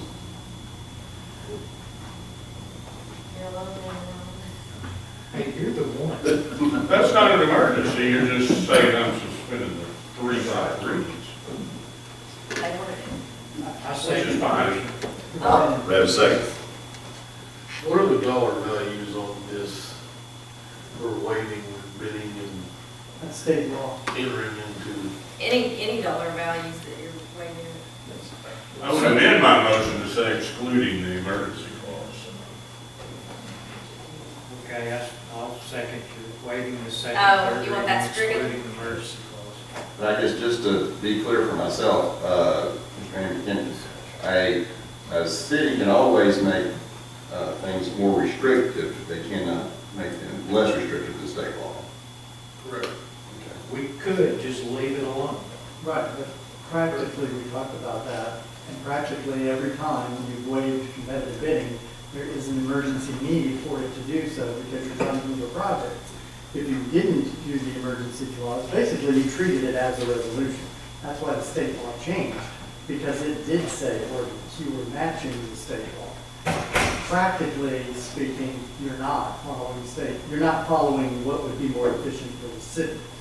And every time they need you to waive competitive bidding, they need it now, because there is a reason for it. So it doesn't matter the price of the project? The price of the projects are $20,000 and $35,000 for competitive bidding. Anything under that, you don't need it. Yeah, right. Right. That's why I was asking if there were dollar values involved. Yes, that's the state laws. But you have, We could change it to be less if we wanted to, for state and city ordinance. You can't change the 20 and the 35, that's the state. We could change the 5, that's what we've said. Yeah, you could make it less, I guess. I'm not agreeing to change the 5. What's out there bid for 5,000? Well, that's for yours. Right. Oh, yeah, we don't want that. but without the emergency clause,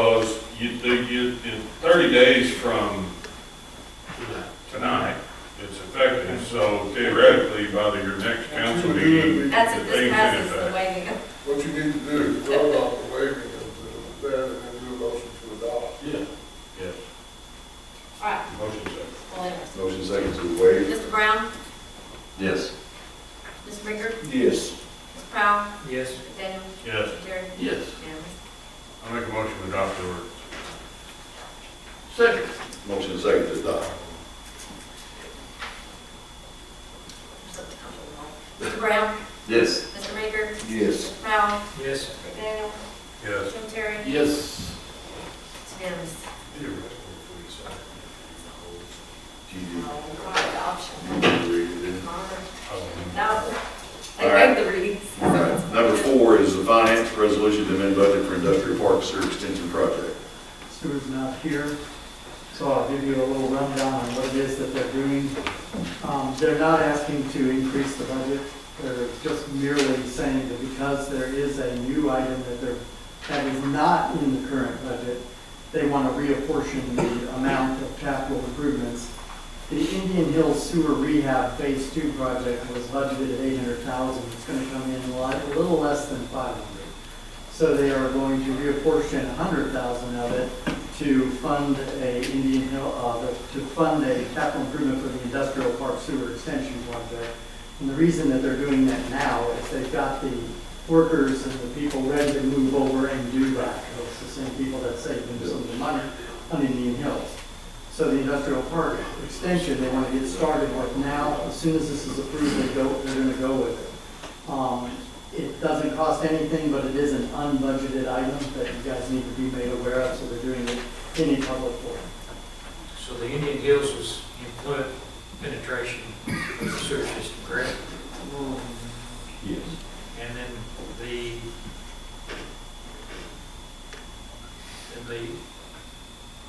industrial park is what? It's About 30 years too late.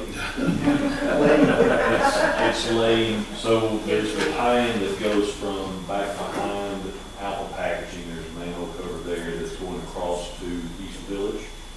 And what this money is for is to pound right where Mike McAllister's place is. So he's bought that and we have agreed to put sewer down there to him. So this is just for those guys that are already here now, for them to pound and take sewer over to him on his project out there and get it to the lot. So the lot, there's an empty lot in between there and that property that he's building.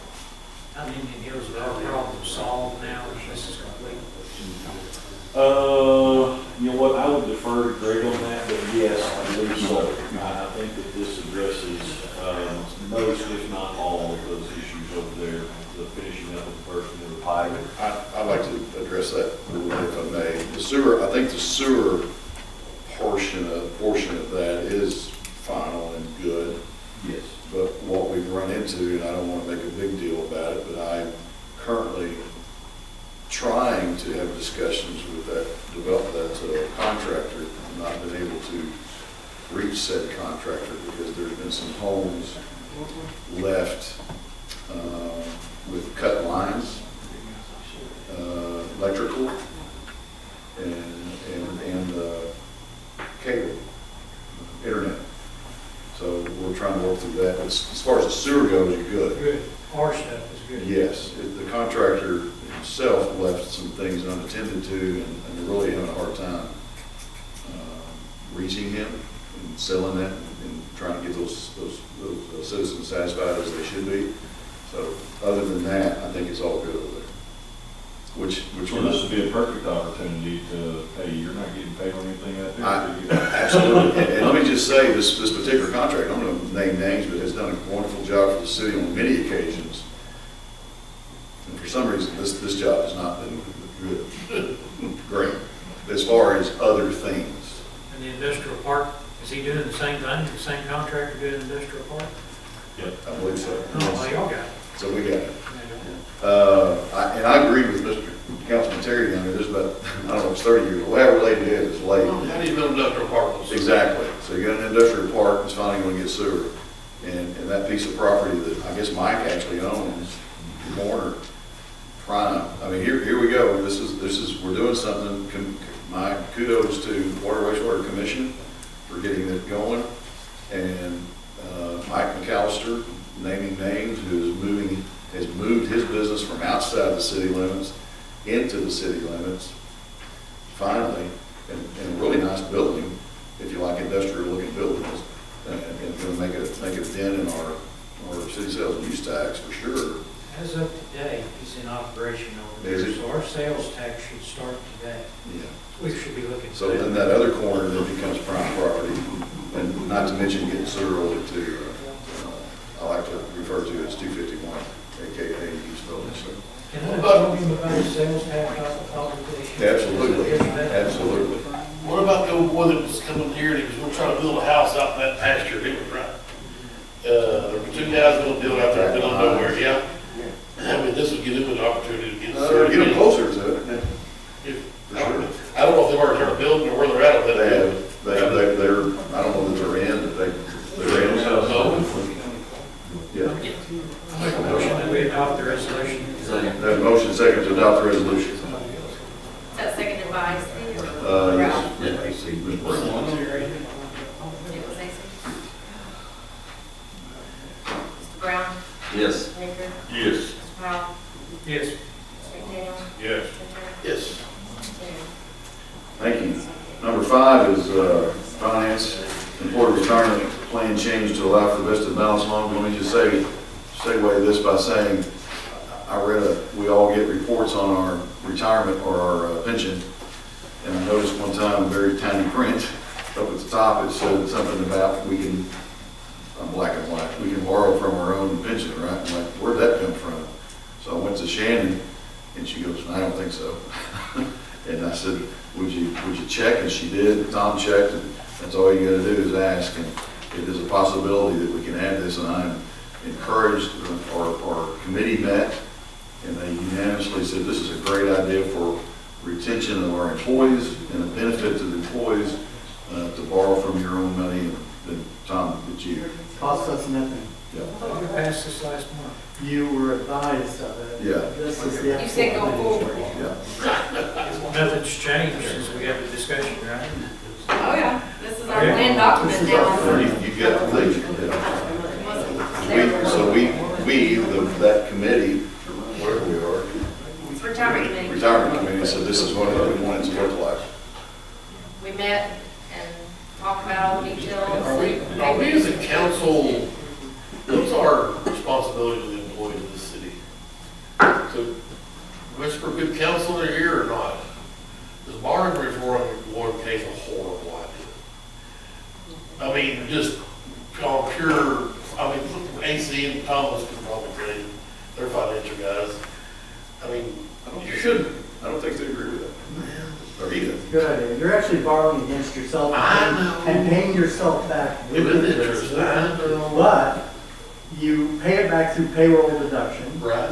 So it is basically, it's a cycle of just taking it against 50% of your vested balance. I agree that it is not a good idea. However, But as far as when you said retention of employees, I've heard some employees quit their jobs so they can get access to their 401k. but here's where it'll hurt them. Because basically what it is, it's a loan. It's not affecting their balance. They're getting the loan against that.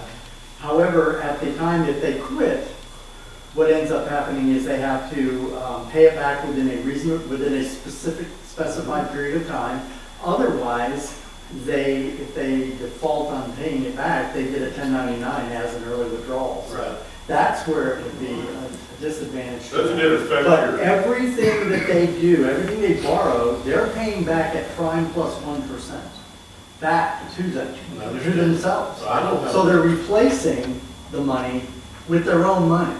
So The drawback is As low as you're earning. Right, whatever money you have in your 401k is making money off of a mutual but fund they're or not stock. really making money.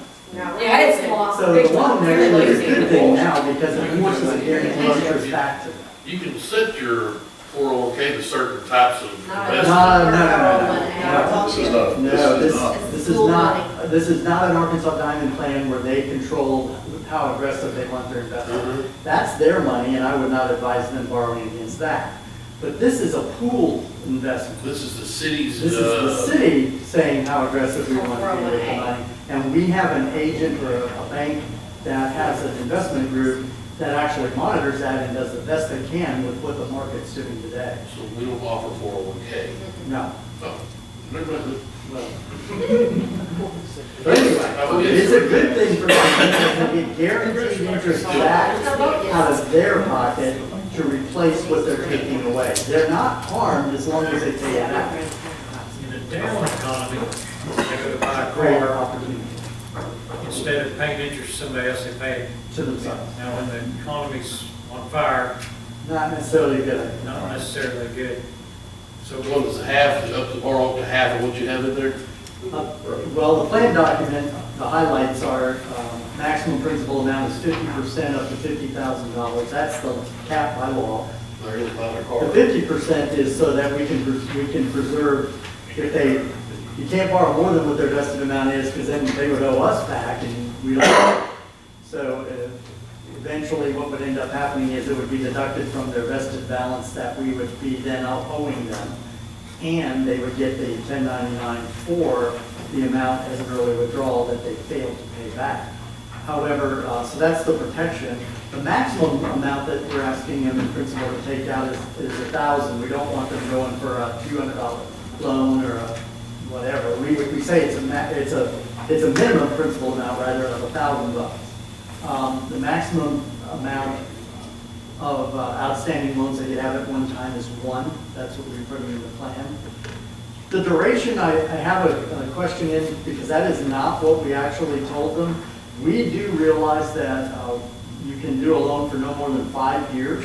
However, that's by law. However, if they are borrowing the money for a principal residence, we can make we can permit them to go longer, let's say up to 15 years to pay it back, should they be doing it for a home of principal residence. However, we decided that we didn't want to do the requirements for them to satisfy and provide us against an audit, that they really did use that money for a house, and we would be in a violation if the terms were not for what they stated to us it was.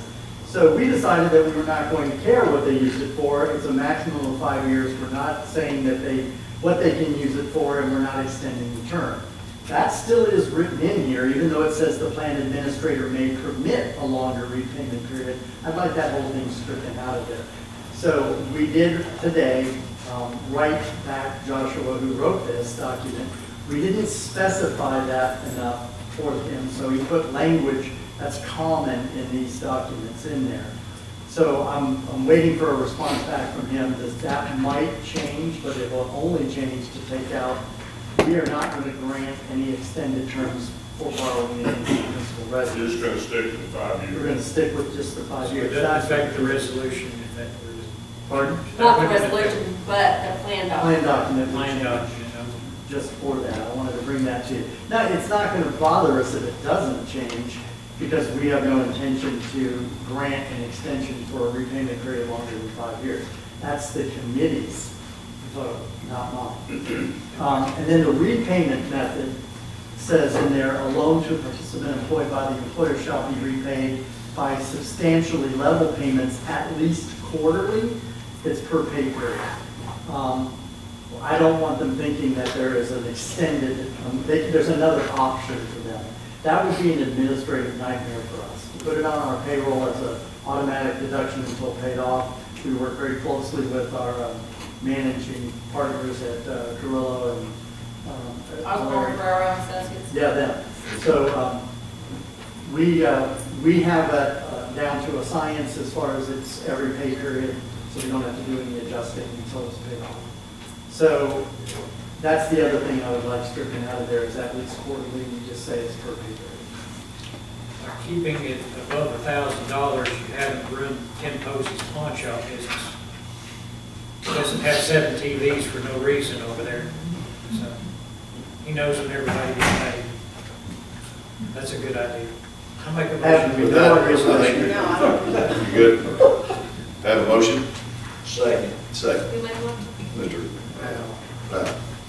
With the stricken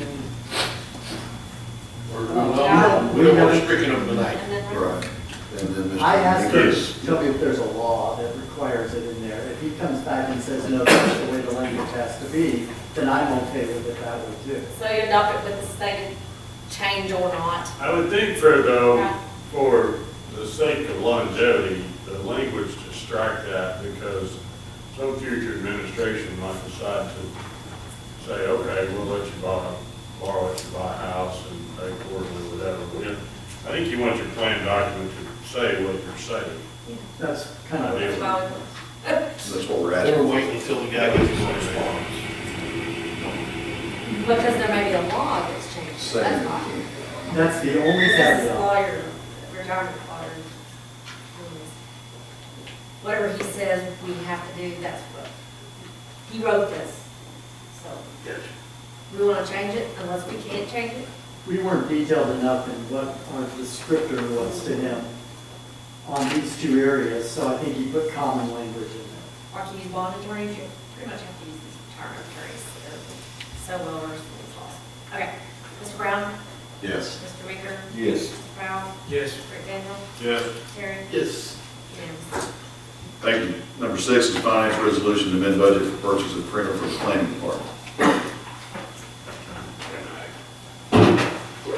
Good evening, Mayor, Council, and Terry. About 2 months ago, our project started going downhill in the planning department, and last month it gave up the ship.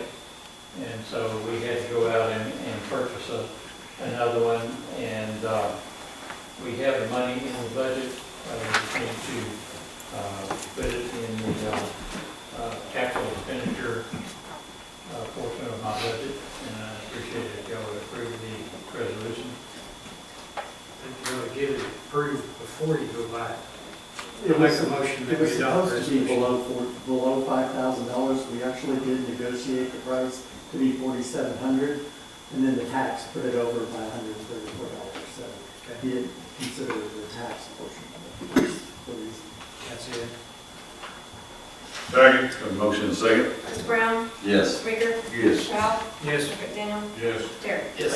Unanimous. Thank you. Thank you, Mr. Bell.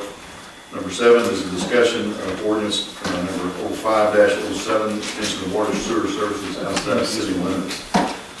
This is a continuation of what we talked about a little bit last month. And I think it was brought, I don't know who, maybe I said it, I think somebody else said it. You said that ANRC strongly Yes. recommended that this be reconsidered. Right. He said it in a meeting. He is in Mr. Benefield mentioned that in the meeting to us. And then I approached him after the meeting and he repeated himself. He didn't go into great detail. He just said it's not a good idea. It's not the way things are done anymore. And for us to consider it. So I'm not necessarily asking you to take it.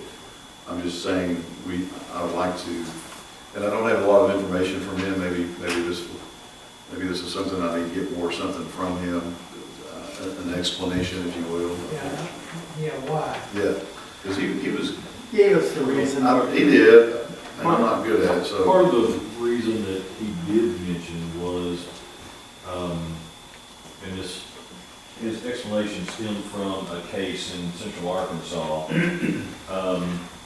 was, there are times whenever you may not want to fully annex someplace because of all the services that then you are required to provide. So don't let it, his point was, don't let this hold up you having to annex it in order to bring something into the city, or not bring it in the city, but provide water services out there, because once you annex it, now you've got fire, you've got police, you've got which could be cost prohibitive at certain intervals. So that's all that Mr. Benefield from ANRC was saying, was don't let that get in the way. I don't really think that he understood that we have a caveat in that ordinance that you guys can override that. I think he was just looking at the ordinance that said you had to come in the city to get the water, period. But in that ordinance, as you well know, y'all can override that. And that's my impression of why he made the statement. I don't know for sure, but That's like I said, that's just my opinion. Yeah, and I don't know that he had that ordinance in front of him. We told him we had it. So I would say, I wouldn't push you at all to make a decision tonight. I would like for us to make that connection with Mr. Benefield, to say that to me, give him that ordinance. Because I do although I guess I've kind of griped about that ordinance in the sense that it begins out very clear that we're not doing it, but at the end of it, it tells you that you can. And sometimes I think we get stuck at the front of it and not, you know. I think in '99, in Judy Selkirk's administration first did it, so we didn't end up with another Shadow Lake. I understand. I was- The services, Yeah. and then they don't want to be part of us, but they have the Right. services. During Selkirk's administration, that ordinance, we had Carl Hines here in the planning department, and there was an entire stack of ordinances that was so-and-so's water line, and they built Their own. up Mount Harmony and up Honeysuckle Lane and all of these various places, and this was so-and-so's water line, and if anybody ties onto this, then the city's gonna collect this money and pay so-and-so whatever, which was a nightmare that nobody could keep up with. Nobody did it. We got sued, I believe, did we? Mike, We got threatened. threatened for the lawsuit, and we repealed at that time all of those ordinances and said, we ain't never doing that no more because that's a mess. And that's, I think, when this first ordinance was done, we said, you know, why would you annex into the city if we're gonna go run water lines to you? And, you know, like the fellow that was in here a few months ago that said, I didn't wanna build the city and I didn't wanna follow any Sonny's rules, but I'd like for y'all to extend me a water line out there. You know, well, we did. I mean, there's, no, we did not that guy. No, that one you did. Not the gallon of Stewart Court. But this ordinance though, by the way, this says that you're repealing 0507 and amending 9920. But 0507 repealed 9920. So that's backwards. This is Mike Campy's ordinance sent over from Valerie. Yeah, I prepared the ordinance, and I think that you are correct, and neglected to review Charlotte's note, and we're going to repeal and replace. So if we're going to proceed with this, I would amend that and totally redo it to where we wouldn't have to reference back to the old. Every time. Yes. Are you wanting it to say this vaguer language? Is that what you did, Mike? Yes. Is make it more vague and not so pointed or something? I said that we can't extend it, that's what I understood that we were going to do based upon. Well, 507 is amending 9920, not repealing. I know it, Yeah, but that's what it says that the 05 was, city decrees that water and sewer taps may be made for purposes outside the city limits. It doesn't prevent it, repealed. like yours. Right, that's what I thought we were. Yeah, the handwritten note's incorrect. Or this is not extend, that's what he was encouraging us to do, is to extend. Ordinance amending. So how about this, if everybody's okay with it, that we get back in touch with Mr. Benefield, I finally got his name right, and present him with our ordinance as it stands, give more explanation of, and he may look at that finally and with it in his hand, go, oh, well, you're okay, if you've got the option. I really worry, I'd like to know his reasoning. Yeah. But I really worry that we'll go backwards, Yeah. because somebody's gonna go to the water commission and say, I'm a mile out and I wanna run a line. Well, Johnny Dean, that was somebody brought up a while ago. And then they're gonna say, you have to run an 8-inch line so we have fire protection. Then it's gonna go back to the recoup deal. Well, so this guy's gonna tie on, so he owes me money, and we get back in that same mess. Of course, you, on a deal like that, and I don't know that he's guaranteeing that, but I mean, from what I understand from that particular instance, he's interested in annexing, I think. I don't know. Who's that? Mr. Dean, He told me he was interested in annexing. yeah, In order to get water? Yeah. yeah, so. He said if that was a that's possibility different- to get water out there, he'd be interested in that. So that's a different thing, I mean, that's a different animal in my. I mean, the point of doing it originally was to encourage annexation annexation rather than us doing that. Right. Whether that worked or not, I don't know. What's Johnny Dean operating? The storage units. Uh-huh. So is that okay? Does that sound like a feasible thing to do? Kind of put it on hold, we get Mr. Brittenfield's opinion before you make a decision? Yes. Was this something the water commission's all for? There's three of y'all out there. Y'all are indifferent on it. I haven't looked at it. There's one other reason we haven't mentioned. These people, we only have so much water, and we get water outside the city limits. That's water we don't have for our people. And if you don't think it's a problem, go look at our lake.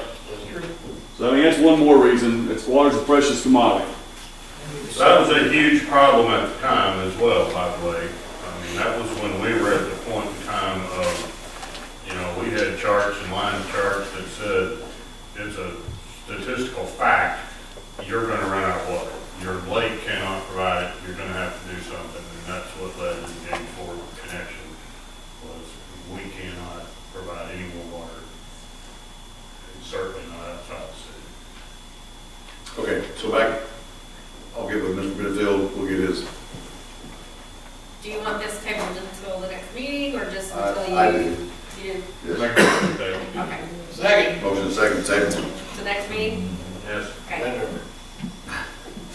so whenever the mayor has an answer. Okay. Mr. Brown? Yes. Mr. Baker? Yes. Al? Yes. Mr. Daniel? Yes. Karen? Yes. Yes. I'm able to go down to number 11, am I right? Yes. Which is water compliance. I wanted to get you updated. Sorry, I should have already handed these out. This is an email from Mr. Burns, who is the gentleman that attended here with Mr. Benefield at when we asked ANRC to come here and talk to us about or making a deal or trying to get a deal made with James Ford.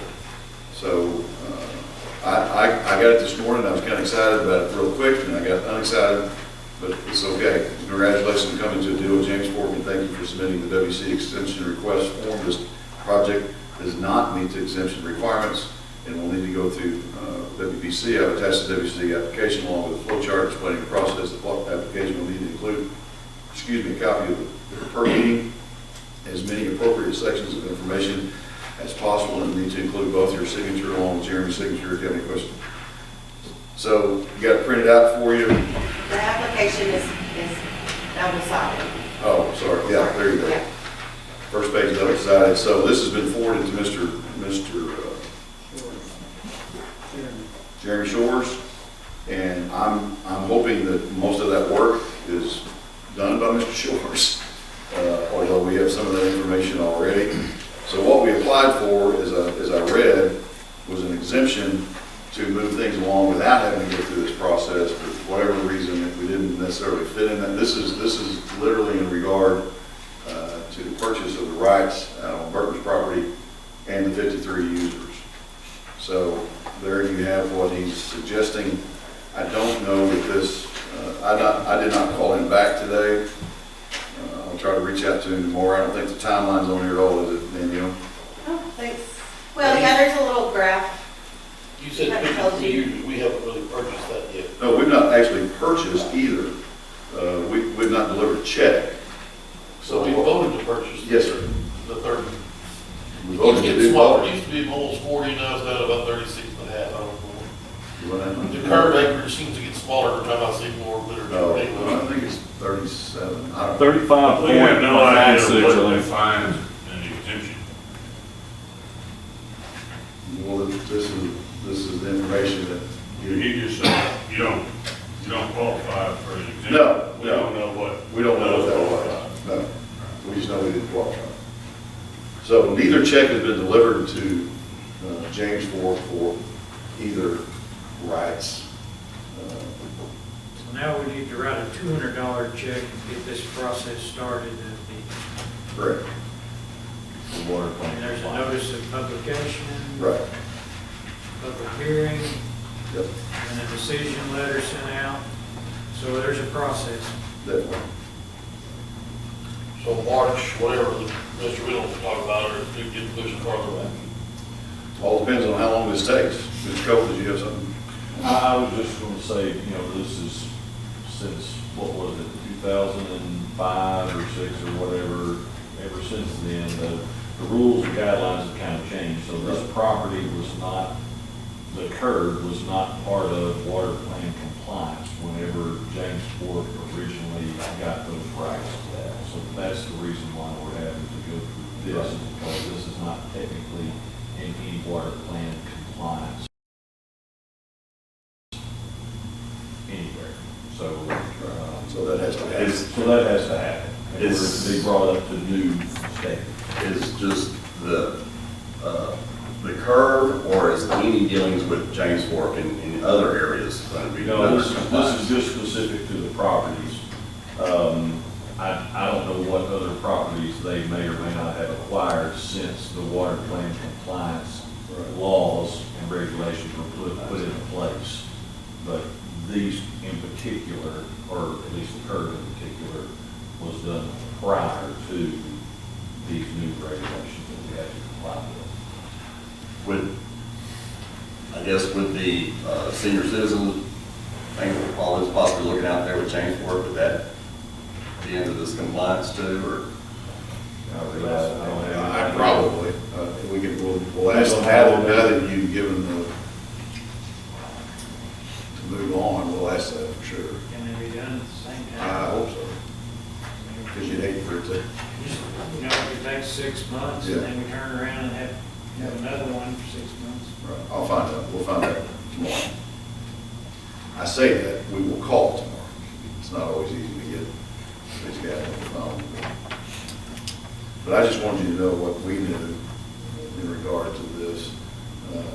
You know, they were very adamant when they were here, like, this would be great if you two entities could work this out. And you did, but this didn't happen, for whatever we don't know, didn't happen to fall under the. So what are they approving? Is it the actual purchase or the money amount? I think it's just everything. I think it's What water plan compliance does is it,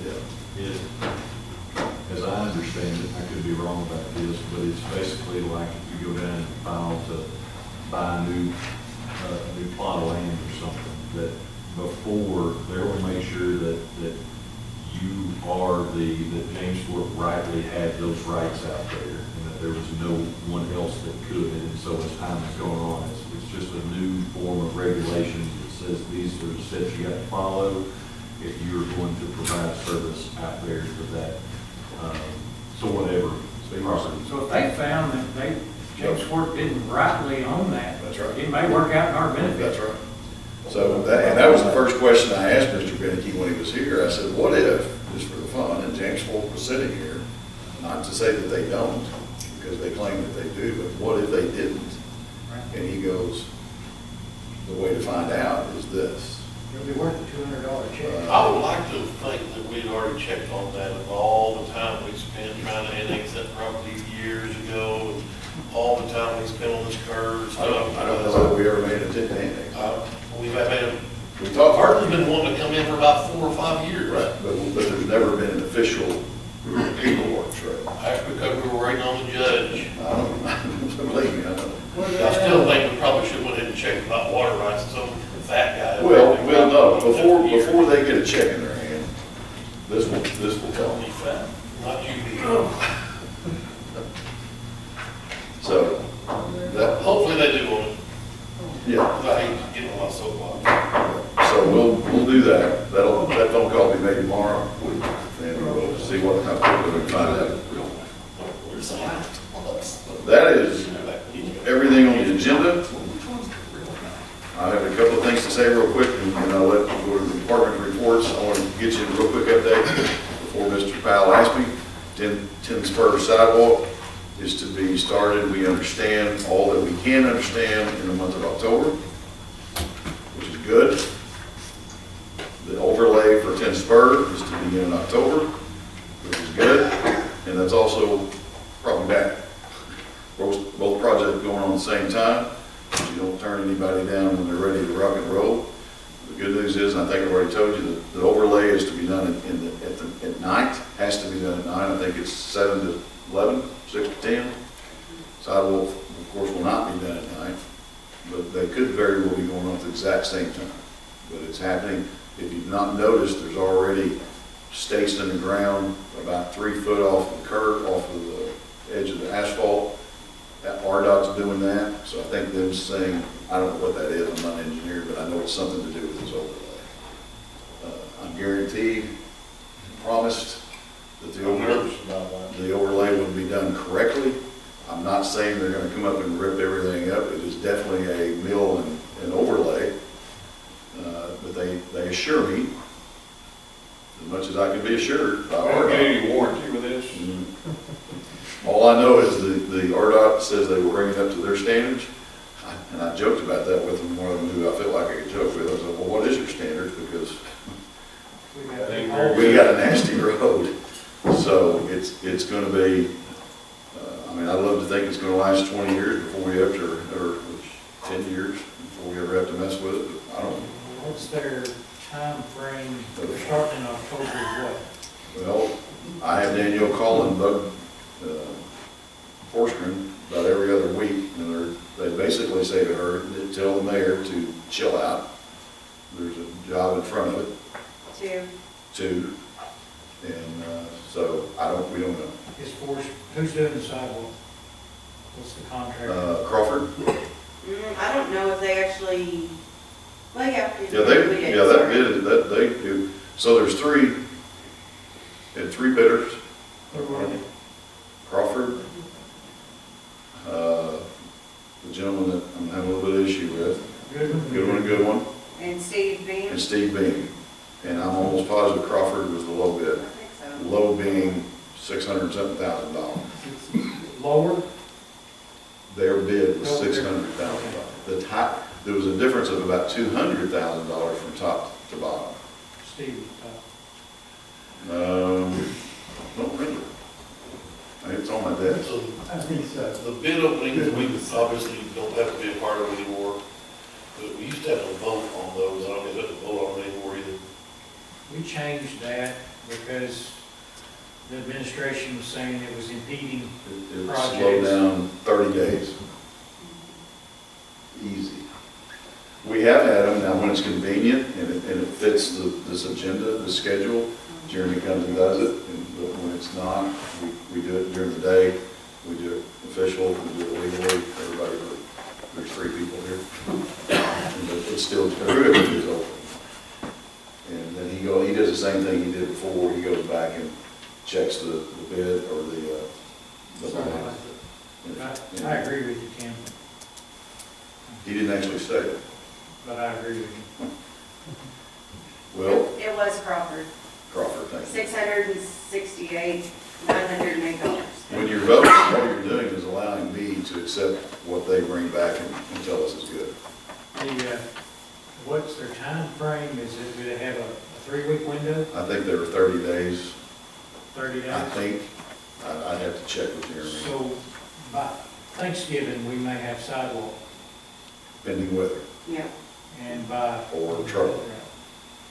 And asphalt, you're kind of getting late in the season. So if we turned off cool, we could not get Could possibly. for a year. But when they're ready to go, I'm telling them to go. Sure. Even if they get from the square to Taco Bell. That has been, as you know, the sidewalk, very well known, that has taken us 3.5 years to get from point A to, and it's not happening yet. If it happens in October, and then the overlay, of course, we did ask for early. We, as in State Representative Dr. Lee Johnson, asked for that a little bit early because we know citizens are getting a little bit antsy and impatient about driving through that, and let's get it done. Appreciate They'll our, only get mad when we start working on it. Oh, absolutely. That's okay. I'd rather have that mad than I appreciate our city attorney candidate getting on our Texas friends. That helped. Did you tell them how much it cost us over 3.5, 4 years? Because it was started in 2018. Oh, no, go ahead. 68% increase. Yeah. So if you wait much longer, you're gonna have $1.5 million sidewalk. Well, I think it should have happened 6 years ago. It's Danielle's fault it took her 2.5 years to get 35 easements for crying out loud. Wow. Even the 4 years before you were here. Wow. What is my job title again? Yeah. Thank you, Danielle. Town crier. So that's that. Department reports, got a few here. You want to pick on anybody? I'm trying to get something out of those cops, get rich. Hunter's pretty vulnerable these days, if anybody wants to pick at him. He's been hit hard in the last 2 weeks. There's nothing major on the cops, I'd like to get Richie up front, there ain't What do you want to know? He's ready. nothing. He's got a gun. He's got a gun. Let's just rejoice in being done. Wow, there you go. Well, I have the reports. Anybody, anything from anybody? Council forum? Council forum, go ahead, Mason. Well, I have as a liaison between the council and the Water and Waterways Commission, I was wanting to, there was a letter that was sent to the James Fork, the agreement, and I still think that number 3 was something that that we didn't really agree upon. I want to let councilmen take one of those and see if you agree with it too on number 3. What it is the number 1 item is what we agreed upon as far as the cost of the curb. And the number 2 was, then if we did get a compromise with the 53 customers at James Fork, and that was, they've got a compromise on that one. But number 3, it seemed like we were going to put in there that we wanted to enter into a renegotiation of the agreement, of the current agreement. And this number 3 says that we're going ahead and agreeing to the current contract and extending it for 12 years. And I think that was not part of what we. When is the contract up? March 2030, I believe. What is that here? It's 8 years. And so, No, what? Yeah, 2030 is the current term. That's what he said. Is that right? 2030 is when the current contract will end, the current contract. and so now, So this is just saying we're sticking with the current contract. For an additional 12 years. to 2042. AC saying that wasn't what we talked about at all. Oh, I see you making that, I'm sorry. So we were going to, renegotiate as far as performance issues, other parts of the contract. So what we talked about at the commission meeting was there's remedies in the current contract now for the renegotiation of the issues that we're having. So performance issues, not being able to supply the water, like whenever we had the flood and we asked them to provide us with more water. There's remedies in the current contract right now. So extending that out still allows us to go back in and renegotiate the contract for the performance issues, for any issues that we have along the way right now. Whereas if we went in and said, hey, we're not going to, we're going to stop, we're not going to do anything with the contract at this point, that would have dramatically changed 1 and 2 on there at this point. So we have the remedies, it's in the contract now. Tom can speak a little bit more directly to some of those, but so there's things that we can go in and renegotiate at this very moment. Well, we're locked into the contract to 2030, and as of this, we're locked into it to 2042. Even though there's remedies, we're locked in with Jamesport. Right. There's ways to get out. Which I think there's still remedies in their contract. In the contract. you would have negotiated a new one just for the terms, not for the length, the duration of the contract. They need it for their bond covenants, and they need it because they have, the collateralization is tied into selling that water. They know there's talks going on with Fort Smith. They knew that they had to do something in order to be able to commit to those 2 bonds that are of the 4 that they have outstanding. So that 12 years or that 20 years from today going forward will be for a period that would be designed to accommodate 2 of their bonds. So there's a financial tie to this. We know it, we've seen their cost reports, we've seen their financial reports, we've seen their bond covenant issues that they're having. So the issue that I have is that if you say no to this, you're still tied to at least another 8 years with the current contract. And right now, you still can't live with that. So you do need to address that contract now, even if you said no to that right now and said, kill the deal. If you kill the deal, you're still living with the contract. So we still have to go back to them, regardless, and negotiate the performance terms. Your ultimate remedy is to breach the contract. And if you breach the contract, what's your plan B? You don't have one. Neither do they. They cannot afford a breach. You cannot afford a breach. You need to work together. And so they're willing to do that, but they needed to guarantee that they're going to be able to sell water to you for at least another 20 years from now. All that sounds great, and I agree with everything you said, but I don't think the mayor has the authority to enter into a contract or extend a contract without the city council's approval. I'm going to beg to differ with whoever's saying that you didn't agree to do it, because in my opinion, you did agree to do it. When did we agree to do it? I had missed some meetings early in the summer. Well, there you go. Okay, and I missed something. No, the way I see it is that we were going to, that part of this was going to start renegotiations of the current contract. And that, and again, when you say. You have that ability. You have that ability. No, I'm thinking, to me, when you accept the terms, right now, why would you try to go back and like, the terms, saying, hey, we want to renegotiate stuff, you just said, the terms themselves allow you to negotiate the contract. But we haven't done that as far. That's not my, that's this table's fault. We can negotiate that anytime. And so if it's this table's fault, then we're saying if this table accepts the terms, then what leg do we have to stand back? Ability to negotiate. Because it's in the breaches contract. and the Can I ask a question point blank? Why do you want to stymie this project? What I want, you know. No, I just asked a simple question. Yeah, what I want to know is. No, I don't need to know why you want to stop this. Not discuss this. I guess. It was. I need to, no, it was discussed. It was. I need to understand. know why you want to stop this project. I don't want to stop this project. Yes, you do. No, I do not. Yes, you do. No, I do not. I want to. Hey, see, I want to make sure that we have a performance issue with Jamesport that is, valid and that we can, You have that within your ability in your contract. I don't know how much more that can be explained to you. Well, because right now I think that if you say they need it, you say that we need it, I would say that they need it more than we do if they have debt covenants that they have to comply with. You need water. Yeah, I think we're kind of, here's what I said last time. Pick it up what you're planning. And I'll say it again, we're over a barrel, whether you like it or not. We have no plan B. No plan B. Same thing you did. Unless you've got millions of dollars to hook a line to Fort Smith right now, which we had an opportunity 2 years ago, by the way, and nobody wanted to do it. By the way, we couldn't do that right now if we wanted to.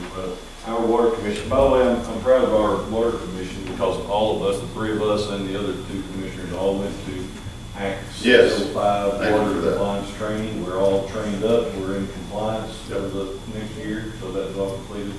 But we did have the opportunity to visit with Lance McAvoy, who's the utilities director in Fort Smith. And it's years. Jim and John both spoke with them. They're years away from being able to get water down from Lake Fort Smith to get anywhere close to us. We're talking like the project to get, and you guys may remember this, so I'll refer to you to this, but we're talking about at least 5 to 7 years before they even get water across from Lake Fort Smith down, and then you're talking about getting it from Chaffee someplace or South Fort Smith someplace even closer to us. Am I right about that? 2 years ago, Tell us who you are. I'm John Bay, I'm on the Water Commission. What's your address? 112 Governor Basville Street. Thank you. Second. And 2 years ago, the mayor and I went up there to Fort Smith. They expected to have the transmission line finished by 2030, which is about the same time our contract ends with Jamesport. Their city council got into about how much this project is going to cost, so it's going to be pushed back. It's not going to be ready for 2030. So that's not good for us. We found out in June that Jamesport can't get us any more than 500,000 gallons of water, at least with a very high demand on their system. That's not good for us. We did not know that until June. We are somewhat over a barrel, that is true.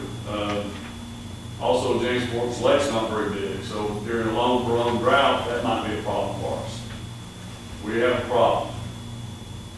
And you can pay anything you want to in a contract, but if you don't have more water in Jamesport's lake, or more water in our lake, or a bigger transmission line, we're the problem. I don't care what you put in the contract. So we got a problem.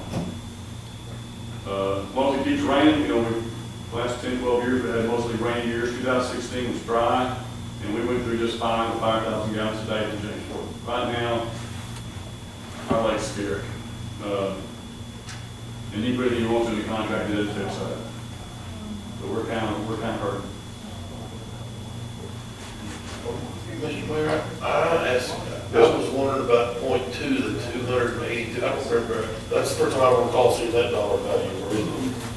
No. Oh my goodness. Like going back. That one is, I don't remember. That's a number we've been working on for a long time, and it just happened to be when we told James Ford, we got our, this is the quote I like from somebody. You get your two smart people in the room, and those are the two engineers, and they come up with a number that they like, and they come up with a number, we come up with a number that we like, and we agree to meet in the middle. That's exactly what that number is. I remember Jeremy Shores, he drew a number out. It's halfway between. It says. I would quote someone, but it wasn't a very pleasant quote. What did you say, Charlie? Well, the minutes from the June meeting, I think it is, Jeremy Shores, he said that a new cost has come back from Jeremy Shores in the amount of $260,000 to $214,000 for the 53 users with all the necessary data figured in. That's still awaiting natural resources. And their number was 350. So 350, 260, meet in the middle is what the NRC said would be good for you to do. Proud of you if you do it, and we did. What they approved was for finding arbitration if we didn't. If we could, that's correct. Between 350 and. So this is the first time I've actually seen this number. I don't think so. I mean, I don't think so. I don't want to. I mean, all that, I have heard that, but I've never heard what their other side was. Well, this was a number very close, if not to the amount. That's right after we. Is what we were going to offer. Really, we're going to offer. I was wondering if we agree with this, you know, and then in 2023, we go to Jamesport and say we have issues with the contract. I mean, can we still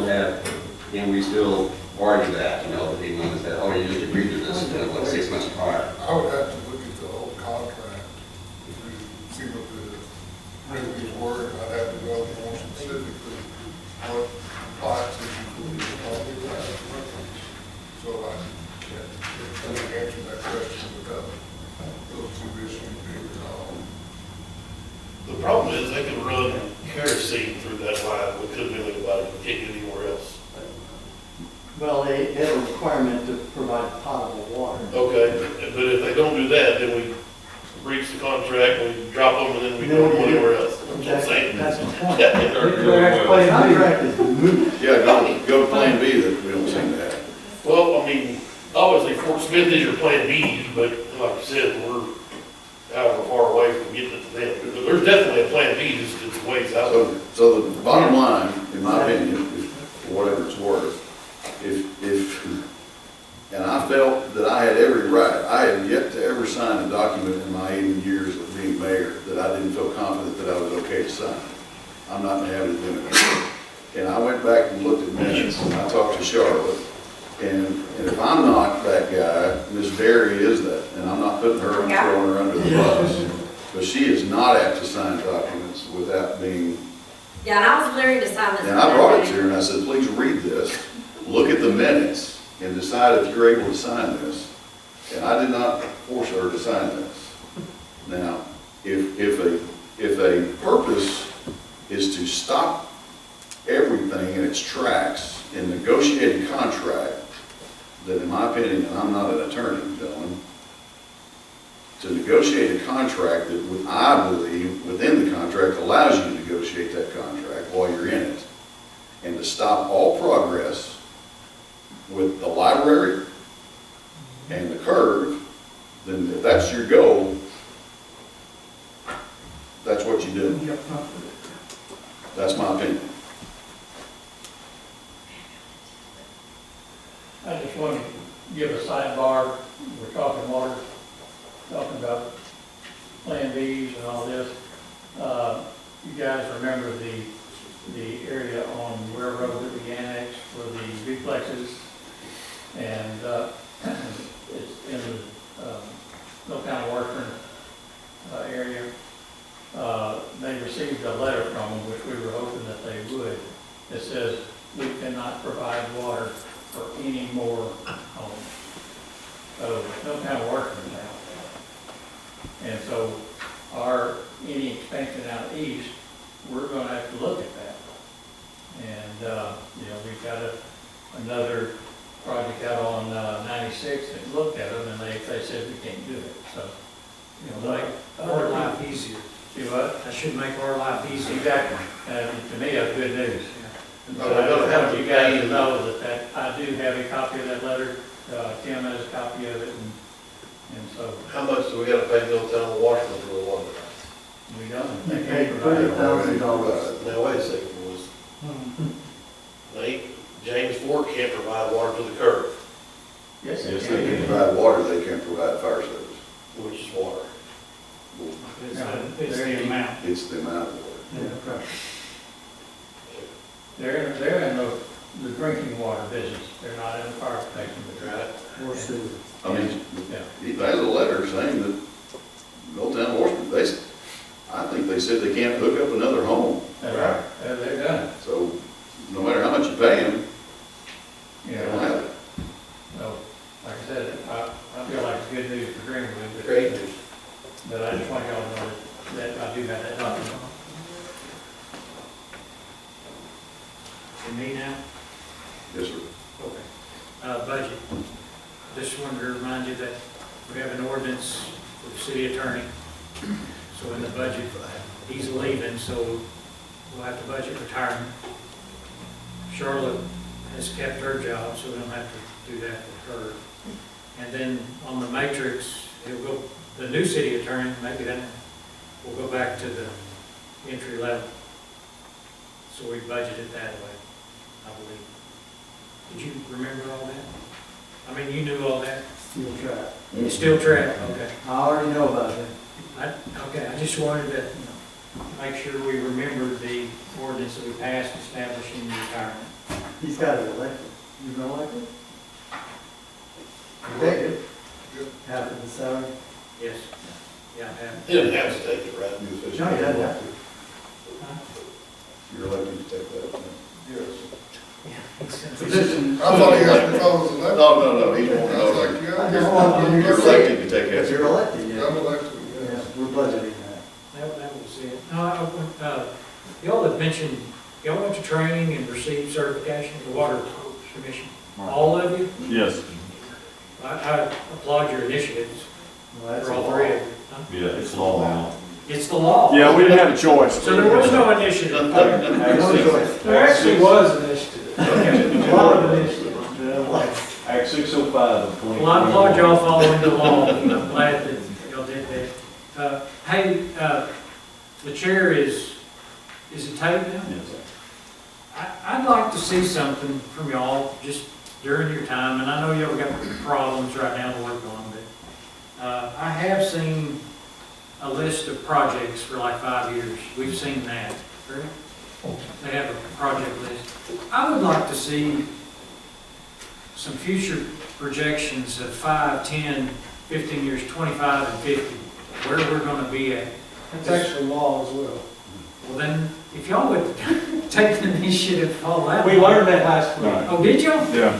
So, we're sitting here in this community where we've exposed a 100-year-old bridge, I mean, that's under, and we've got this goofy inflatable thing that floats up that busts and takes our intake with it during a little flood. And, you know, all these things were patches that were done a long time ago. And it just doesn't seem that we're gonna be there in 50 years, we're gonna be there in 25 years. I'd just like to know when the water treatment plant's gonna have to be replaced. There's diminished assets, diminished, you know, when these things have to happen, and so we can kind of go back and plan our fee structure on the basis of, hey, the sewer treatment plant's gonna be out of service here in 15 years. You know, or it needs to be a total rehab, and we need to have that money. Well, interestingly enough, I just sent Charla, I think it was yesterday maybe, or sometime last couple of days, sent her an addition to our agenda is for our 5 and 10 year planning periods. Well, great. And Already done it. rate, we need to do a rate study and all of that. So there's a lot of things that are happening to address those issues right now. I appreciate it, Shaw. I'd like to see it. I don't think I've ever seen it since I've been here.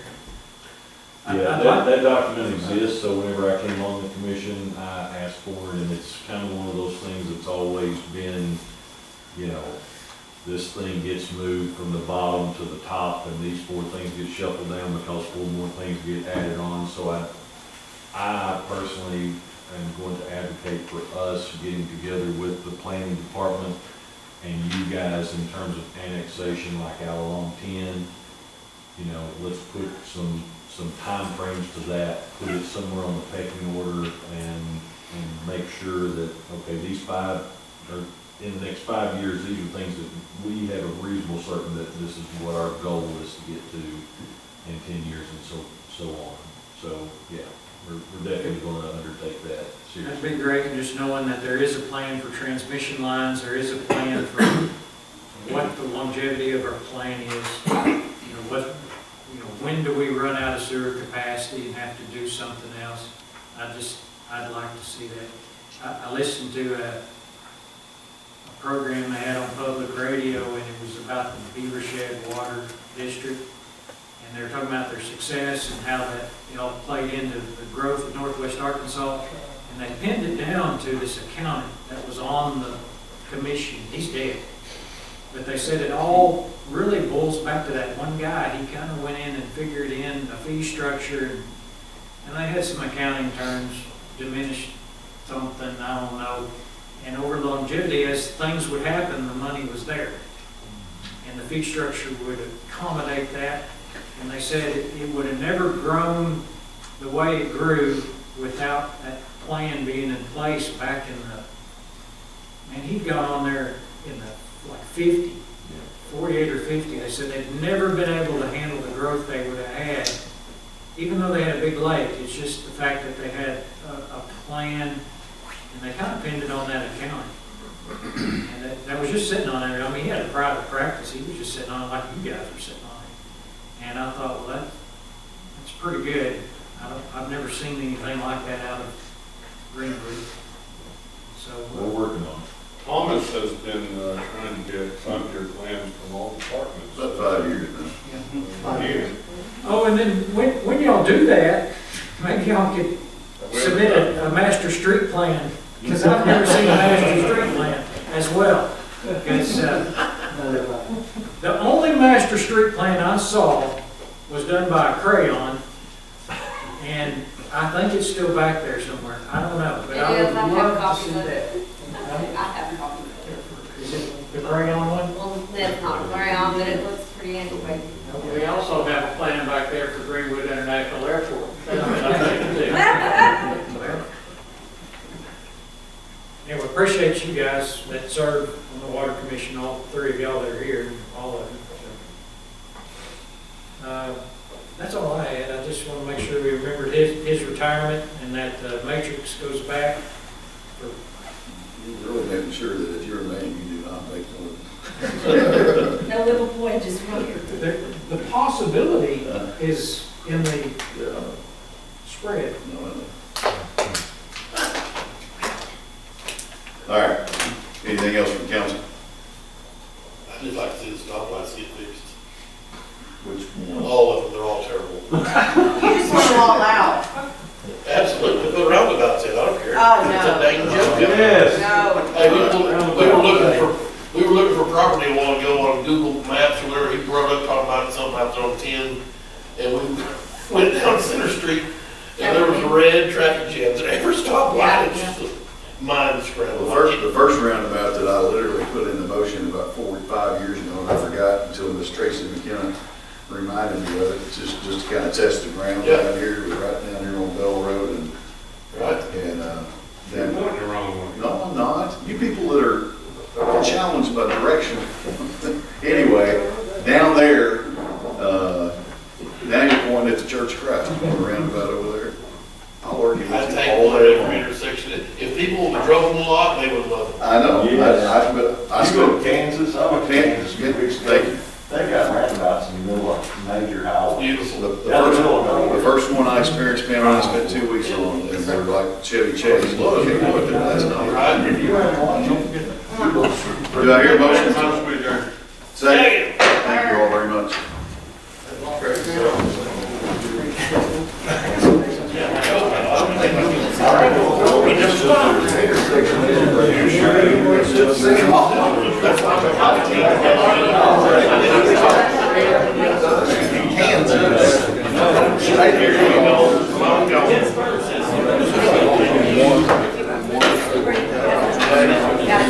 On it.